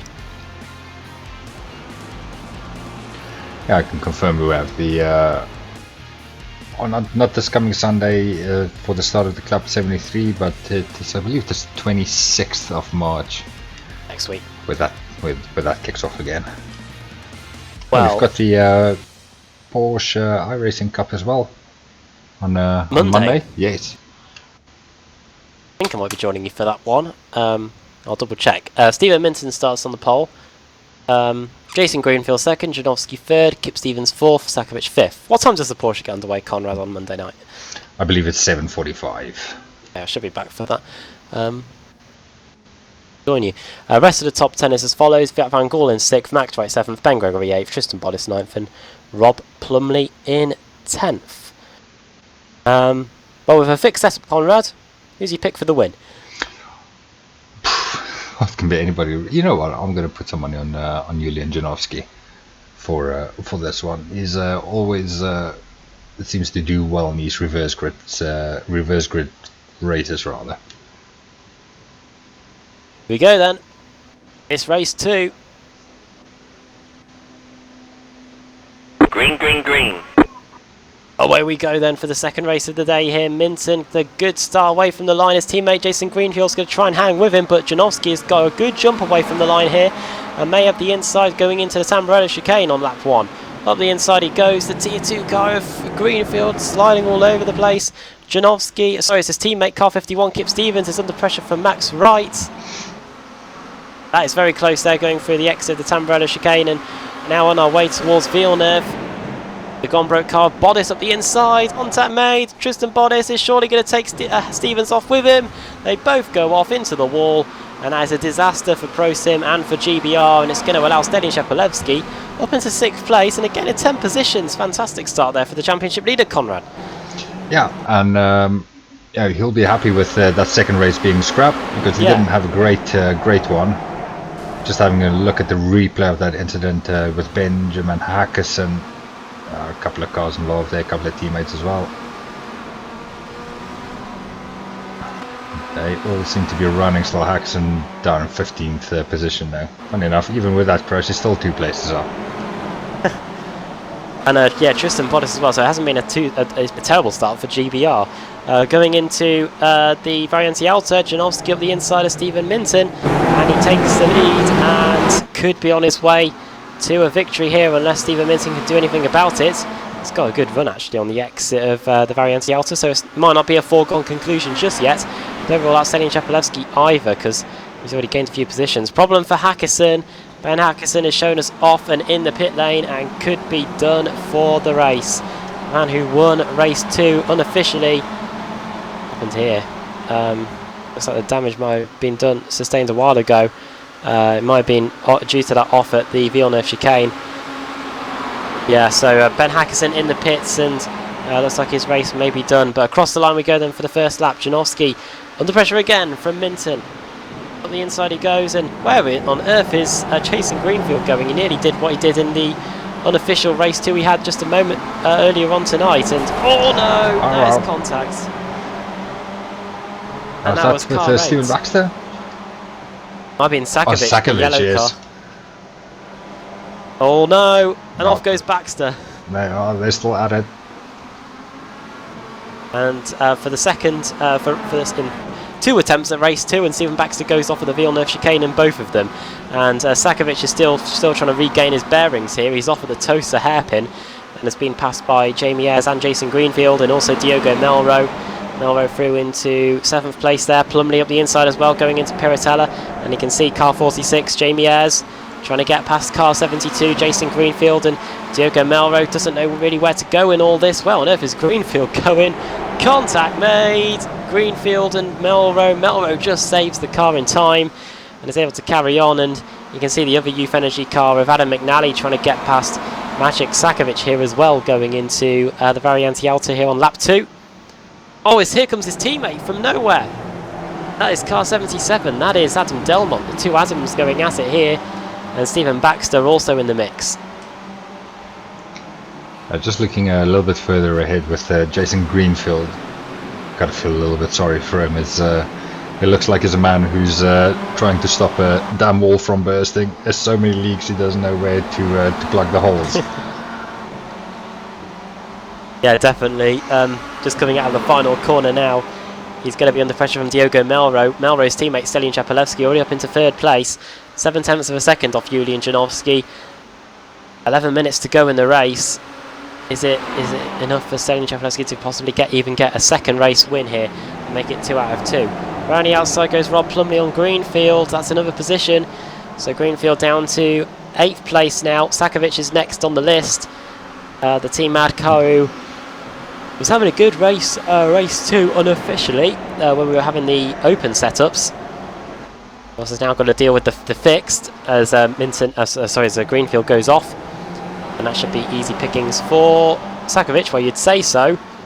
Doesn't look like that's going to be the case, but looks like Sakovic has got a good run on the exit of Tosa, and going into Piratella, surely the Team car will get the 8th place, and the Bermuda car will be demoted. Has Janowski gone? Oh yeah, what's happened there? Yeah, Julian Janowski has vanished. Stephen Minton could be. I think it could be a connection issue here. While we wait for Stelian Chapelewski for Janowski's return, Stephen Minton now unofficially leads. Stelian Chapelewski 2nd, so this could be now the battle for the lead. If Janowski doesn't appear in a minute, the server will throw you out. If you don't appear or you don't materialise, and we seem to have lost Janowski into the ether here at Imola. Oh yeah, there goes my horse for the race run. Mate, we shouldn't have bet Conrad. Maybe that's why it's happened. Yeah, out of the final corner we go to complete lap 3, and maybe it's a good. Did you go? I presume you didn't go to Cheltenham this week. Maybe it's a good thing we didn't. Cross the line to complete lap 3. Yeah, Janowski has been thrown out of the session. Chapelewski going for the lead. Oh, one race won earlier. Stephen Minton putting up a strong defence, but Chapelewski having none of it, and shoves Stephen Minton to the side. And that is Max right through into 2nd place, and Stelian Chapelewski reclaims the lead. Didn't take him too long, 4 laps. Yeah, even despite losing those places, Minton is having a better go of it this time around than he did in the unofficial race 2, where he didn't last very long, unfortunately. But like we know, that race counted for absolutely nothing. Max Wright will be very happy with his work in this race so far as well. Max right up at the podium positions now, 2nd place in his Automet car. Stephen Minton still in 3rd place. That's still a good result as the Youth Energy car of Jamie Ayres slides his way through Piratella and goes off, followed by Rob Plumley as well. Not matter. What can Max Wright do with Stelian Chapelewski? The gap is 7/10 of a second. Unfortunately, it looks like it's going to be the case of Chapelewski just pulling away, and race 2 could be in the bag here for the Discovery driver. Would make it 2 out of 2. Oh, Diogo Melrose closing in on Stephen Minton really quickly as well. Just have a look and see what that gap is. Just about half a second right now. Could we be in for another Discovery 1-2 here? It's about 1.6 seconds between Melro and Max Wright in 2nd, with 7 minutes to go in the race. Also, draw your attention to Rob Plumley versus Jamie Ayres. Those two are very close as well as we head onto the front straight. Youth Energy versus Pro Sim. Rob Plumley, is he going to duck to the outside or is he going to go to the inside? He is going to go to the outside as we come across the line. And Jamie Ayres could be having to concede the place here, but he's very late on the brakes, car 46. And he makes it. Melrose through though, past Minton. As you were saying, Conrad, that looked very close there, and Melrose was lurking. And he's through into third place now. As all, Jamie Ayres has gone at a poor line there through Villeneuve, and here he comes. Here comes Plumley up the inside into Tosa. Oh, and Sakovic as well. Yeah, it's time for Jamie Ayres to turn into Santa Claus and give away a few places for free. Sounds like there was a bit of contact, maybe a blown engine in the background. Can't see anybody dropping down the standings, so it must have been just a little love tap. Just having a little look at Jamie Ayres, Sakovic and Robert Plumley. And Rob Plumley is another one of those guys. You see him in everything, don't you? I think Kias, Skippies and Formula Renaults, and I'm pretty sure there's something else. But he's obviously someone who loves his motor racing, and if it's got 4 tyres and a steering wheel, he'll drive it. Well, similar to you, Conrad, it does a stream as well. I enjoyed watching his World Series one back when I was in it. Had a good battle with him, I do believe, as well. So, yes, Rob Plumley will be streaming this race. So if you are racing in and amongst Rob Plumley, you could have a few words said about you. I don't know if he does that like I do. But, yeah, Adam McNally and Stephen Baxter close here as we come across the line. This is Radicals versus Youth Energy. It looks like Baxter could have that inside line here. Is he going to go up the inside? He's trying to get some positions back. Very close to contact there going into Tamburello. The Youth Energy car's off in front of them. That's Jamie Ayres. It is Jamie Ayres, car 46. That's him down to 6th place. And Baxter through into 7th place as Sakovic now hounds Adam McNally here going into the Villeneuve chicane. Can the Team Mad car get up the inside? This might not end well. Sakovic around the outside. That is so close there, and looks like he's got it done actually. So good move there, but he opens the door for the counter attack, and McNally put the inside into Tosa. Yeah, the fight is certainly not over as we come up with just about 4.5 minutes to go. Race is flying by here, and Sakovic trying his best, and it looks like he's through. And now Stephen Baxter wants to get past Jamie Ayres here, whose tyres will most certainly be cooked after that slide through the Tamburello chicane. 27 degrees here at Imola.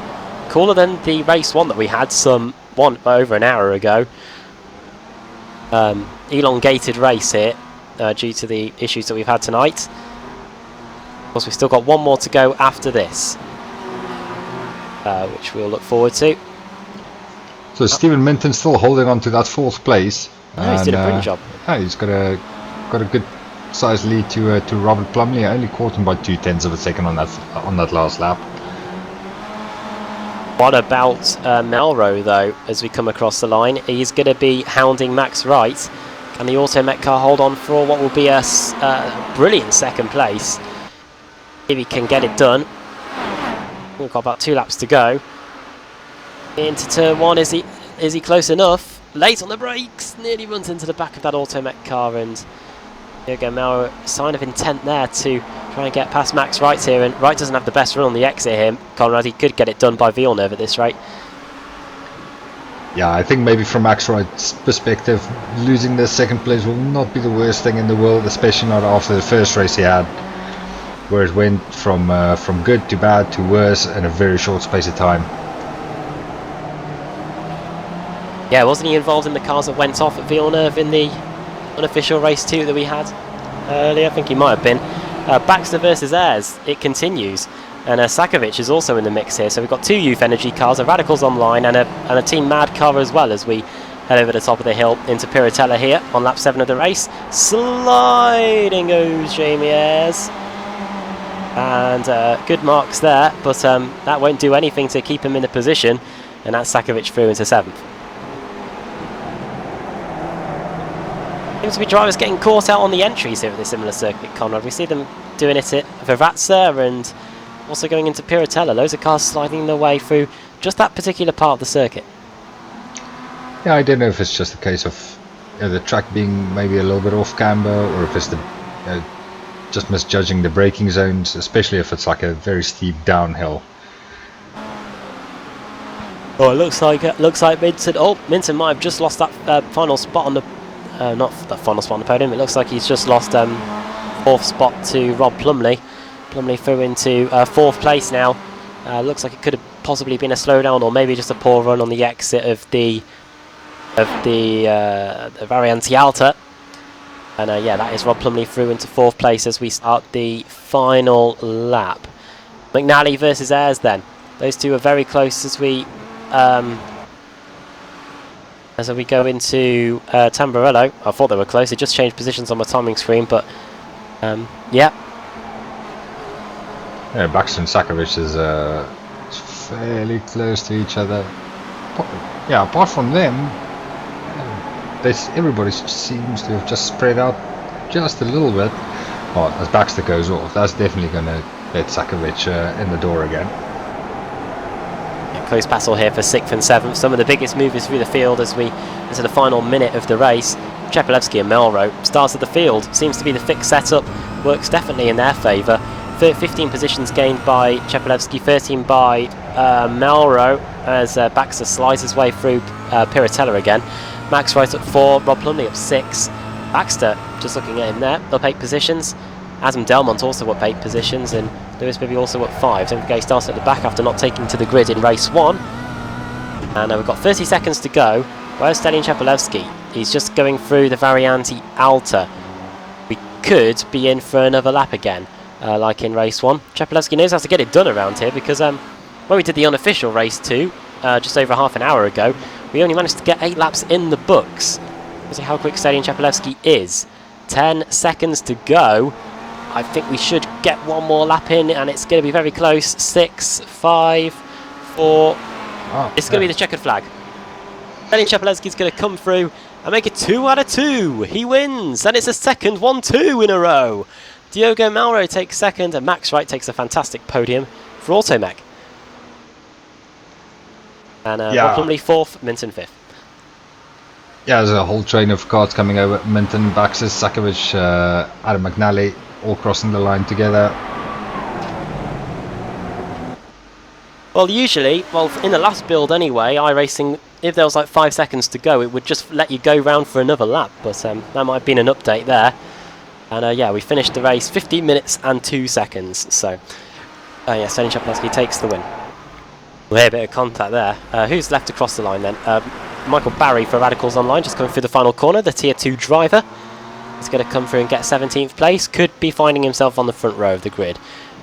If this entry list is anything to go by, cross the line he goes, gets 17th place. And it is the rest of the field is just in the hands of Tristan Bodis now, who's going into the penultimate corner, the first of the Ravatsas, through the final corner. And he will get 18th place, a minute and 17 seconds behind our eventual winner, Stelian Chepelevsky. So across the line he goes there.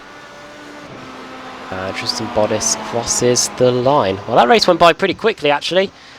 And don't forget, we've still got one more race to go. We'll get race 3 finally done.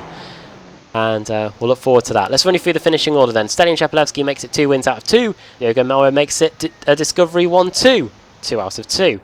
Max Wright gets 3rd place, Rob Plumley 4th, Stephen Minton our pole sitter for Bermuda. That's results I think that team can be happy with. Stephen Baxter finishes in 6th place, a good fight through the field from him. Maciek Stakovic in 7th, Adam McNally 8th, Jamie Ayres 9th and Adam Delmont 10th. 11th, Kip Stevens, those two were only separated by just a few tenths at the line.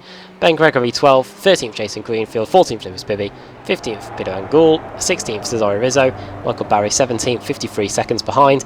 Then there's Tristan Bodis, the last car on the lead lap, and the last classified car. Julian Janowski, problems with the connection I do believe, finished in 19th, 6 laps down. And Ben Hackerson, problems on the opening lap, it all went horribly wrong for the unofficial race 2 winner. From hero to zero, quite literally. Yeah, he finished in 20th, 8 laps down. Right then, Conrad. It's for the final time tonight. You will have to endure the reverse grid music. Well, let's hope for a fairly small number here. We only had 18 cars who's in the running for it. So we'll give it a little roll. We'll see what we get. Here we go.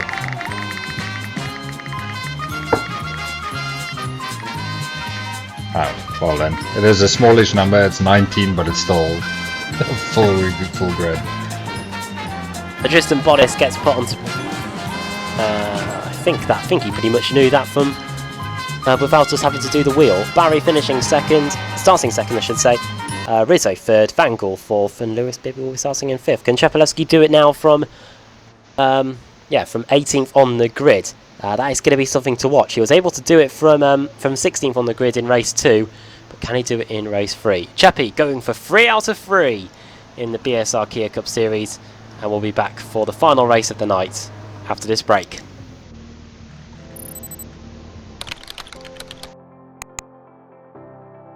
iRacing.com is a sim racing game that combines a true-to-life racing experience with an online community of virtual racers from all over the globe.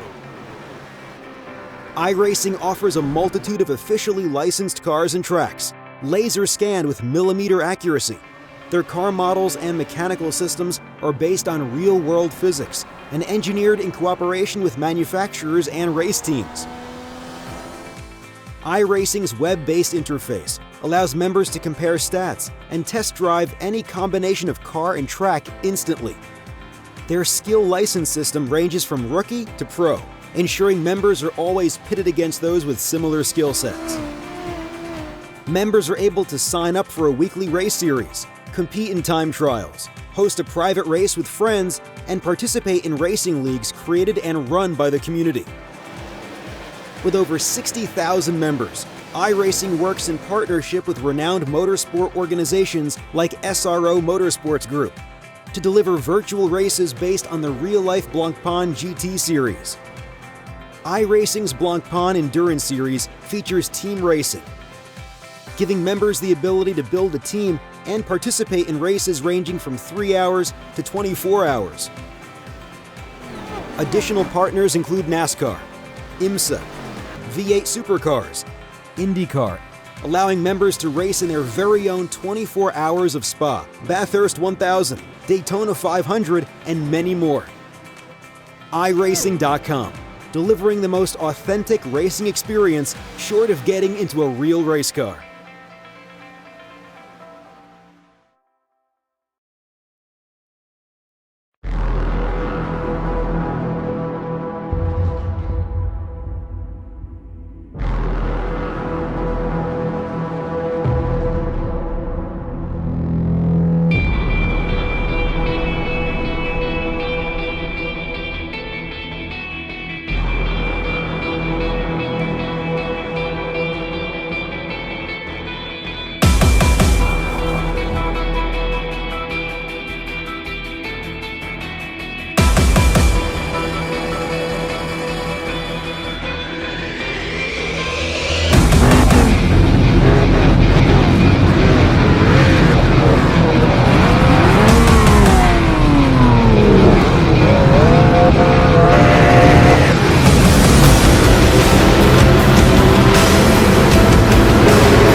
Simulated racing can be awesome, but it can also be kind of a free-for-all. Interestingly, auto racing faced the same problem in its earlier days. Whether it was on the back roads, the beaches, or the city streets, the racing was fun. But there was always a certain level of chaos and danger, until some folks came along and put some order to all of this. Stuff like official racetracks, regulations about weight and equipment, and enforcement of standards. That's what gave us high-speed excitement, fast-paced action, and photo finishes. That's when racing became racing. The guys over at iRacing.com have made the same transformation in the world of sim racing. Sure, they've got the most accurate tracks and realistic cars out there, but that's just the start. See, iRacing analyzes the performance and results of each driver in every race, so you can be sure you're always placed in races where the competition will be tight, and that those reckless drivers who ruin it for us all are kept in the pits. Not to mention that with over 45,000 active members already in their vast community, you can find races day and night, so you can always get in on the action. You can even join a league of your favorite series. And since updates are always automatic, you don't have to worry about software and can focus on the track. Zip up your fire suit and check out iRacing.com.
iRacing.com is a sim racing game that combines a true-to-life racing experience with an online community of virtual racers from all over the globe. iRacing offers a multitude of officially licensed cars and tracks, laser scanned with millimeter accuracy. Their car models and mechanical systems are based on real-world physics, and engineered in cooperation with manufacturers and race teams. iRacing's web-based interface allows members to compare stats and test drive any combination of car and track instantly. Their skill license system ranges from rookie to pro, ensuring members are always pitted against those with similar skill sets. Members are able to sign up for a weekly race series, compete in time trials, host a private race with friends, and participate in racing leagues created and run by the community.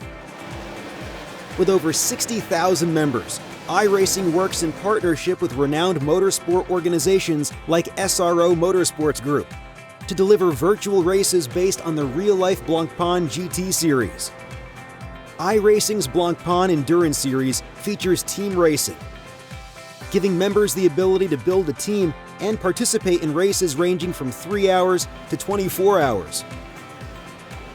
Additional partners include NASCAR, IMSA, V8 Supercars, IndyCar, allowing members to race in their very own 24 hours of Spa, Bathurst 1000, Daytona 500, and many more. iRacing.com, delivering the most authentic racing experience short of getting into a real race car.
Simulated racing can be awesome, but it can also be kind of a free-for-all.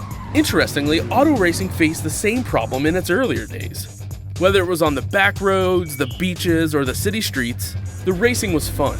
But there was always a certain level of chaos and danger, until some folks came along and put some order to all of this. Stuff like official racetracks, regulations about weight and equipment, and enforcement of standards. That's what gave us high-speed excitement, fast-paced action, and photo finishes. That's when racing became racing. The guys over at iRacing.com have made the same transformation in the world of sim racing. Sure, they've got the most accurate tracks and realistic cars out there, but that's just the start. See, iRacing analyzes the performance and results of each driver in every race, so you can be sure you're always placed in races where the competition will be tight, and that those reckless drivers who ruin it for us all are kept in the pits. Not to mention that with over 45,000 active members already in their vast community, you can find races day and night, so you can always get in on the action. You can even join a league of your favorite series. And since updates are always automatic, you don't have to worry about software and can focus on the track. Zip up your fire suit and check out iRacing.com.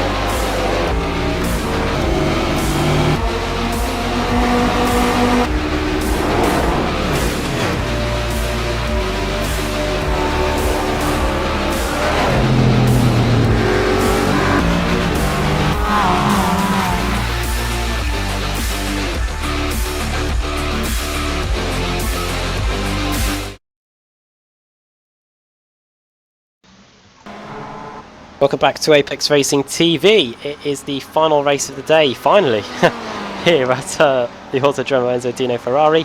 It's taken a while, but yeah, we're finally at the third race, and it's been 2 wins in a row for Stedin Shepelevsky so far today. Can he make it 3 out of 3?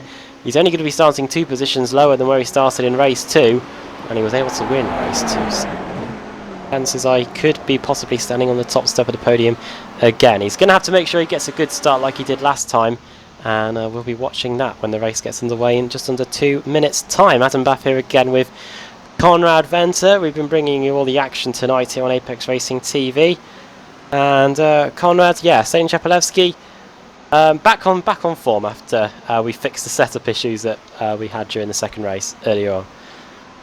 Yeah, he had a bit of a yeah, he was making good progress in that shall we call unofficial race until he performed a, shall we say, a bit of an eyebrow-raising rejoin of the track, and I think he'll be very happy that that race and the results gets discarded, because he made more than amends for it than the second race of the evening, if that makes sense.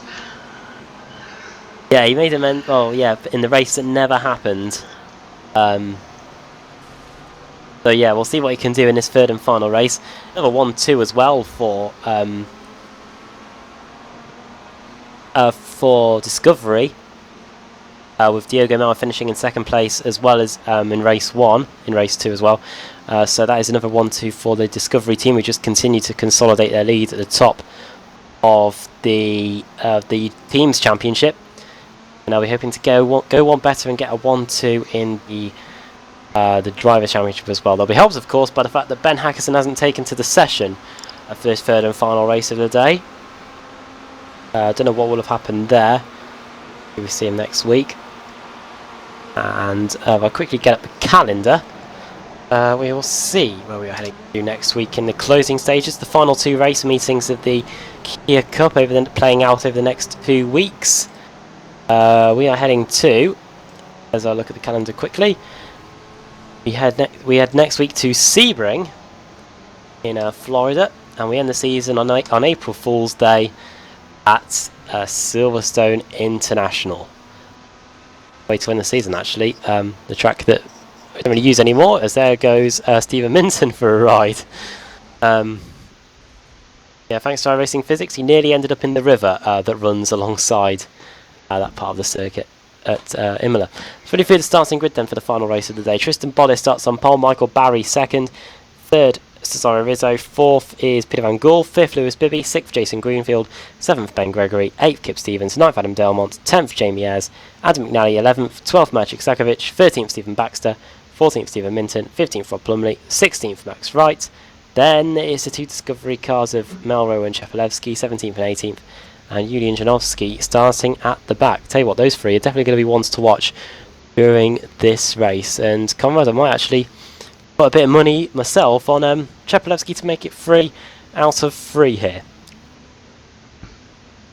We'll have a look. There's only 10 seconds left. It looks like 2 cars hasn't taken to the grid. 2nd and 4th, well 3. Well, there they are now. We're still waiting for 5th place to join the grid. And there we go. That's all of them. All the cars on the grid, and we're ready to go. Race 3, round 30. Green, green, green. And we're underway. Bodis gets away well. Rizzo gets away well as well. The discrete car that isn't starting at the back has got a good start and is up into 2nd place already going into the Tambora chicane. But it looks like around the outside is going to be Michael Barry. He's in the gravel, and is he going to cause too much havoc? It doesn't look like it. But yeah, he's definitely caught out there. Kip Stevens got halted by Barry a little bit, and Barry's just dropping down the order like a stone, really, going into the Villeneuve chicane. Bodis leads, 2nd Rizzo, 3rd Van Gool, 4th is Bibby, and then a bit of contact there between Delmont and Jason Greenfield going into the Tosa hairpin. Up the inside goes Kip Stevens and also Stephen Baxter, so Greenfield losing out a little bit there in the early going, and could lose out even more as here come the 2 Youth Energy cars of McNally and Jamie Ayres as we head over the top of the hill into Piratella. Also in the mix there is car 84, that's Diogo Melro. Where's Dejan Chepelevsky in all this? He's still where he started, he's in 18th place, so not the best, not the start that... Oh, here contacts. Oh, a big one. It is a big one. We've had a big one here.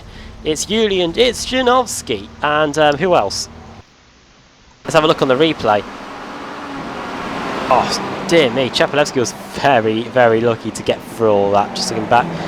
Contact between Janowski and car 27, that's Max Wright. They both go into the tyre wall, and who is it that gets caught up in all of it? It's Michael Barry.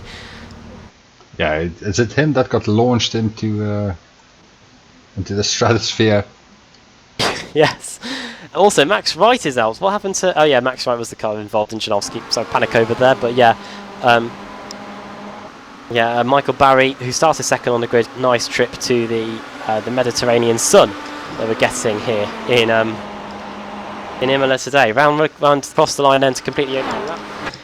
It says Tristan Bodis leading the way, but for how much longer will Cesaro Rizzo be in 2nd place? Here comes Peter Van Gool. Also up the inside is the pink Team Mad car. That is car 38. That is, oh dear me, no, 313. That's Lewis Bibby. Lewis Bibby, who's been at the rear most of the evening, now coming to the fore here, and looks like he's going to get take third place away from Peter Van Gool going into the Villeneuve chicane, and he is through. So there you go, Lewis Bibby, Team Mad, up into 3rd place. Down to 4th goes Peter Van Gool. Ben Gregory looking up the inside into Tosa. Nearly contact between the 2 of them there. The Benelux driver and the UK and Ireland driver. And where's Dejan Chepelevsky after all this? He's still in 15th place. Hasn't been able to make up too much out of all this. And maybe he might just be taking a back seat, thinking about the championship maybe. Just wanted to make sure it doesn't get a 0. And Melrose made a better start. He's up into 11th place. And he's just behind Adam McNally. Yeah, the Youth Energy car, and just in front of those 2, Maciek Sakovic is also trying to get past Kip Stevens here. Going into the Variante Alta. Sakovic up the inside, as also in front of those guys. Adam Delmont looks like he's in a bit of issues here. Well, he's going to get passed by Sakovic, and he's also going to get passed by literally everyone. Has he got a slowdown penalty or something? Because the Youth Energy car very slow. Also very slow is Diogo Melro. No, it's Cesaro Rizzo, I should say. Rizzo, who was 2nd at the start of the lap, is in issues here. What's happened to Rizzo? Back on a replay, anything? No, it doesn't look like anything bad's happened. Just it looks like a slowdown penalty. He has got a bit of damage to the front of the car, but that doesn't look like it's contributed to his drop down the timing sheets, Conrad. No, he had that damage to the front of the car at the start of the lap. So it might well just be a slowdown penalty that he picked up somewhere. And the opening 2 laps, it's pretty disastrous to pick up a slowdown penalty there because they are much larger than the slowdown penalties you would get later on in the race, because iRacing just gives you the biggest slowdown it can give you because it doesn't have a time to base it on. So Rizzo losing out a whole load of positions there. He's now down to 13th place, 10 positions lower than where he started. Gregory versus Van Gool, and Van Gool took a trip through the gravel at the Villeneuve chicane, and that is him down to 5th place now because Baxter's up the inside into the Tosa hairpin. So the Youth Energy car losing out a few positions there. He's down to 5th, 1 position lower than where he started. He has got a bit of breathing space too. Maciek Sakovic, who's in 6th. And Diogo Melrose made his way. What was he? Yeah, he's just got past Kip Stevens, I think. Going into Piratella. Yeah, he's made his way up into 7th place. So for a second there, I thought he was right on the back of Sakovic, which is not the case. Sakovic is about a second and a half up the road. Too far away. See if we can get anywhere nearer inside the 10 minutes that we've still got on the clock here in the final race of the day here at Imola. Tristan Bottis starting to edge away a bit at the front. 1 second lead over Lewis Bibby in 2nd. And then it's all about the battle for 3rd, really, between Ben Gregory, Stephen Baxter, Peter Van Gool in 5th, Maciek Sakovic in 6th. And you can expect Diogo Melro to join that battle in the next few laps as well. See if Kip Stevens can get caught into it as well. He was having a good race in the unofficial race too before, where he was telling us during the intermission that we had that I had got enough fuel in the car. That's all that happened, and he thought the spotter was having a joke with him, but unfortunately, yeah, he didn't have enough fuel in the car and had to go back to the pits, and it was a disaster for Kip Stevens there. But it doesn't matter really in the end, because that race is just consigned to history, but not to the history books, because yeah, it didn't count. Yeah, the iRacing spotter never jokes. Even when you've got wheel damage, or when they say they've cut the course. Max Wright versus this is a battle between Max Wright and Michael Barry, 2 cars that took fresh new cars. They're having a battle on the moment for what is 16th and 17th place on the circuit. We might as well give them a bit of airtime. Max Wright going to the outside, Michael Barry trying to cover the inside, and looks like Max Wright's got the position actually by quite a way. Maybe a slowdown penalty or something for Michael Barry there, but yeah, Max Wright through into 16th. I was looking a little bit further up the road. Chapelevsky is right on the back of the Pro Sim Racing driver, Robert Plumley. Only 0.2 of a second between them. Looks like Chapelevsky might get a little run here. Oh, can you have a little look at the inside into the Variante Alta? Rob Plumley knows that he's got statistically the quickest driver in the series. Chapelevsky, the winningest driver and also the championship leader. Who wins today in race 1 and race 2? And he wants to try and get past Plumley here, or what is the final spot inside the top 10. Chapelevsky's gained a few positions recently. Started off relatively slowly, and I think we can pretty much rule out him taking the win in this 3rd and final race. 8 seconds between him and Tristan Bottis, our leader. It's closing up at the very front. 1/10 of a second between Tristan Bottis and 2nd place man Lewis Bibby. Bibby coming on strong here inside the second as we enter the second half of the race. Last time around 51.2 for Bottis, 50.7 for Lewis Bibby, 0.6 of a second quicker, the Team Mad driver. Yeah, if you look a little bit further down the road, they are not that far behind the last running car on the lead lap, which I think is Jason Greenfield. Yes, it is. And Lewis Bibby, quick driver, he was able to beat me. But again, that's not saying much. As we go over the top of the hill into Piratella, and on the way down the hill into Aquina Minerali, he's got his teammate acting shotgun as well should anything happen from behind. Blinking just a little bit there. Bottis locks up the brakes going into Aquina Minerali, doesn't take the best line through there in fact, and this gives Lewis Bibby a golden opportunity to take the lead going into Aquina Minerali. And I thought he had done it then. Surely Aquina not into a Variante Alta, that's not really an overtaking spot, and Bottis makes a right hash of it here, because this is going to allow Bibby to get up alongside. And is Ben Gregory going to give his teammate a little bit of a push here? It looks like he's trying to. Lewis Bibby could take the lead into Rivatsa here. Up the inside, who's going to be latest on the brakes? It is the Team Mad car. Also up the inside is Gregory. And it looks like Bodice could lose out here. Gregory up the inside into the second part of Rivatsa's. And now it's going to be a drag race to the line between these two. And Conrad Lewis Bibby is taking the lead. It's even started to pull a little gap as Bodice and Gregory has been battling away through his last few corners. And it's not over for Tristan Bodice just yet either. Lap 6 of what is probably 8. Gregory up the inside. Bodice holding it out round the outside. This is just going to allow Stephen Baxter to close in even more. Car Triple Eight. He loves racing around this Imola circuit. He's going to get a fantastic run. Contact made. More contact. More contacts. Hang on, guys. More contact as well. We could have a quarter panel situation on our hands here. Bodice throwing it up the inside into Villeneuve chicane. Baxter around the outside. He's tried that move before. He did it in race 2. And it worked brilliantly. Contact. That is Jamie. That's Van Gaal getting into the back of Stephen Baxter.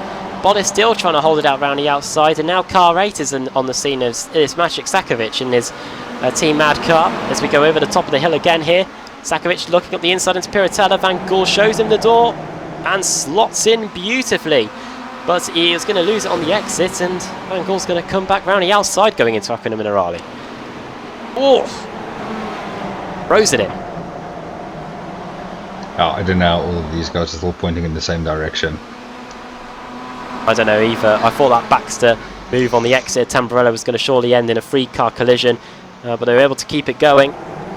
And yeah, they're all still on the track. Compare this to race 2. In the unofficial race 2 we had a gaggle of cars similar to this, and it didn't end too well. And that gaggle involves Stelian Chepelewski of all people. So yeah, speaking of Chepelewski, his team, he's not in this gaggle just yet, but his teammate Diogo Melro is. He could gain some positions out of this in the not too distant future. Baxter lining up and Gregory. We head out the final corner. This is over second place actually. Didn't realise that was how far this battle is up the order.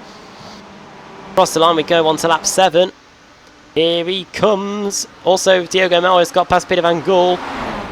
Baxter on the grass. Squeaky bum time here. He'll be clenching in there. And that might be what Conrad calls a new trouser moment.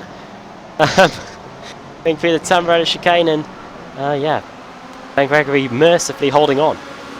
3 wide in the background nearly. As Melro goes for 5th.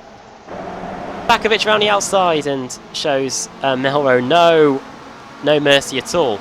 Bibby's down to 3rd. What has happened to our race leader? What has gone on? Let's have a look on the replay. Lewis Bibby was leading. Had a 1.1 second lead. Going into Villeneuve, Conrad. Oh, it looks like a slowdown penalty. Oh, how bad. Oh. And that's now put Stephen Baxter into 2nd. Oh, how close was... Oh, he's hit Gregory. Contact. Gregory gets out of shape. Here comes Baxter. He's going to the inside. Lewis Bibby might take the lead back here. Going into the Variante Alta. He's got the lead. So Lewis Bibby goes from 1st to 3rd and back to 1st again. Contact between Gregory and Bodice. Bodice is now going to be overtaken from Melro around the outside and Maciek Sakovic on the inside. 3 wide there on the exit of Variante Alta.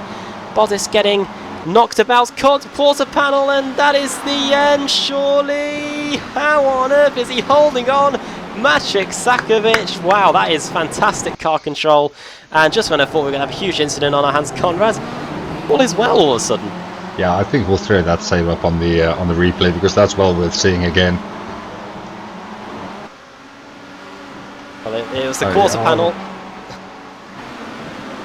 Yeah, well, that was expertly done. It's got to be said. They were saving the car with power slides through well, such a long corner. As it takes a certain level of skill. Well, he corrects it with a foot full of throttle, which is what you should do, of course, in that situation if you're driving a front-wheel drive car. And now we've got the battle for the lead on our hands here on the final lap. We're one team mad. Well, Ben Gregory's really out of the equation now.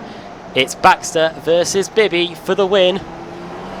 Bibby, who won in the World Series at Donington, beating yours truly here to the win.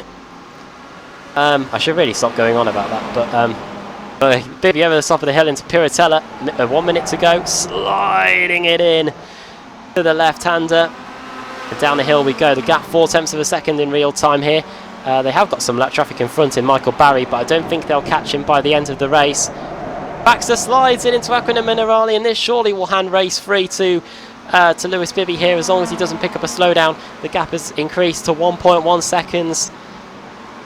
And Lewis Bibby's just going to negotiate the final sector without picking up a slowdown penalty, and he will pick up his first win of the season, just looking at it. No, his second win of the season.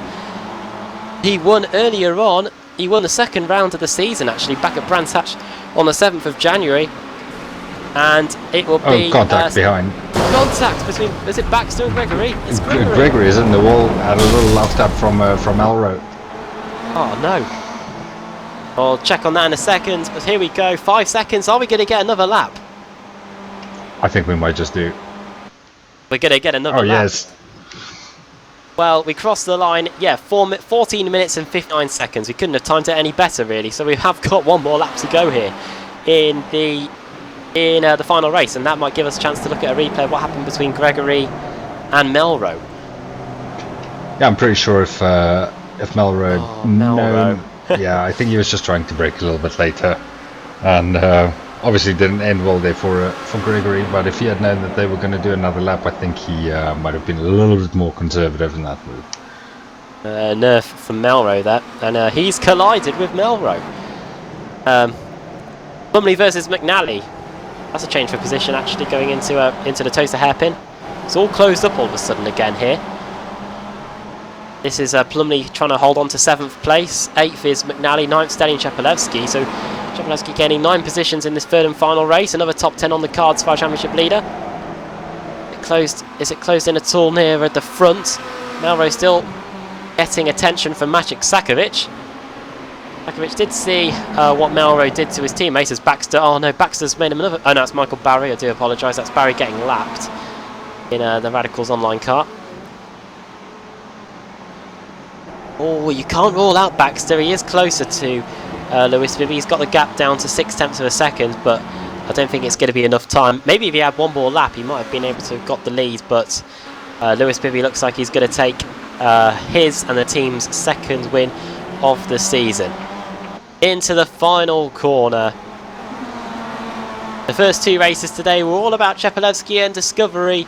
Bibby's in the pits! What's happening here? Oh no! Stephen Baxter takes the win for Radicals Online. I've got that right, Conrad, haven't I? Yes, I think you have. That is the weirdest thing I've ever seen. Please don't tell me that Lewis... Oh no! Please don't tell me he thought that was the fight. That was the cool down lap. But then he would have slowed down, surely. So what's happened there? Watching Ben Gregory coming over the start finish line in a car that has seen better days, waiting for Max right as well. I'm very confused. Well, yeah, I think we need just a minute to try and process what we've seen there. Into the pits. Did you think that was the cooldown lap? Surely not. You don't push that hard in the cooldown lap, do you?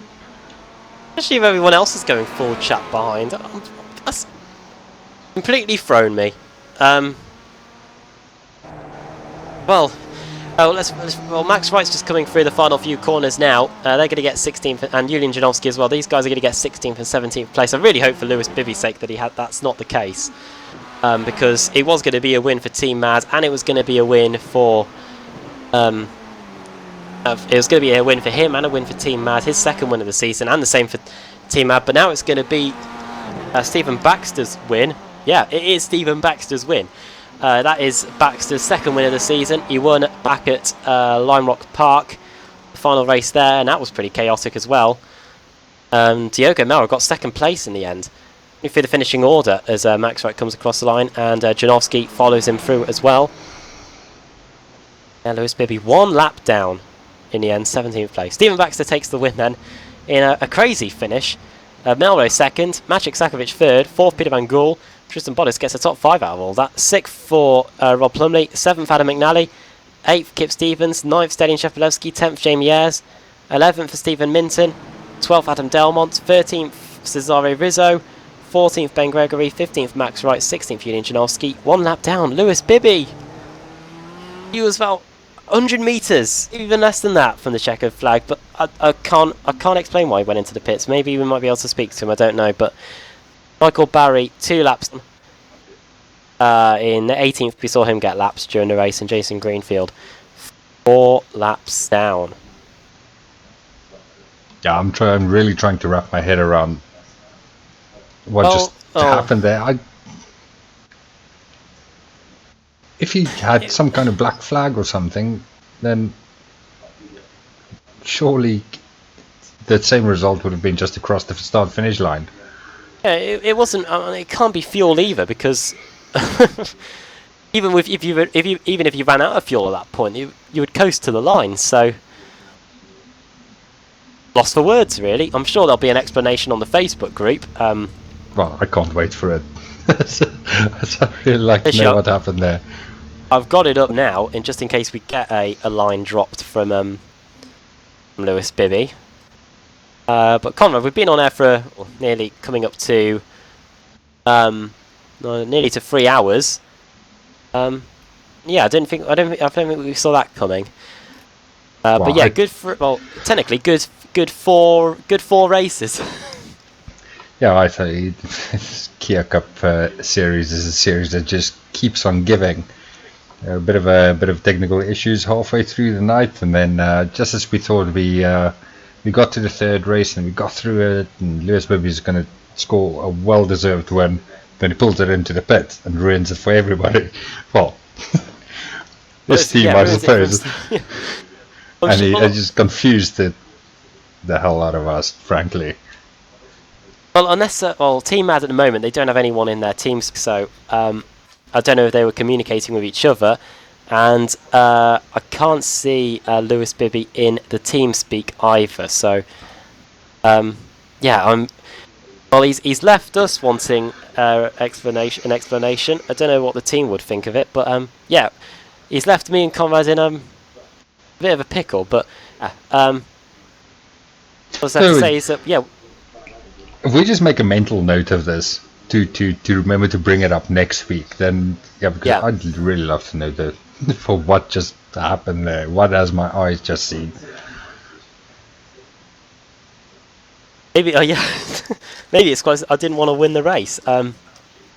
No. Oh yeah, well, all that's left to say is that tomorrow on Apex Racing TV with the return of the IMSA Sports Car Series, that's at Laguna Seca, that's at 4:45 GMT, and we've got the Mazda MX-5 Cup returning, the BSR Mazda MX-5 Cup, that's at 8 PM GMT. I will be there for that. I don't know who I'm with for that, actually, so not you, Conrad, is it? No. I'll quickly check. But yeah, the Mazda MX-5s will be back tomorrow. Looking forward to that. It's been a while since we were there. Brilliant end to the season at Le Mans. I can tell you that joining me in the comms box tomorrow, it will be me and Sam Kumo. So it might just be on my own. I might get a special guest in for the broadcast tomorrow night. Maybe even Mr. Woodhouse might be available for a quick for a broadcast. You never know. But yeah, we've thoroughly enjoyed the 3 sort of 4 races that we've had today at the Autodromo Enzo Edina Ferrari. And my thanks to Conrad Venter for joining me in the comms box. We're still trying to wrap our heads around that race 3 finish. And doing the cameras as well. I know it's one of the first streams you've done on Apex Racing TV. And next week we will be heading to Sebring in Florida, where the 12 Hours was taking place today. Make sure you can join us for that at 8 PM GMT next Saturday. From all of us at Apex Racing TV, thanks for watching here at the BSR Kia Cup Series at the Autodromo Enzo Edina Ferrari. Stelian Shepelevsky, the championship leader, takes 2 wins and a race 3 finish where, well, we still don't even know the answers. Goodbye.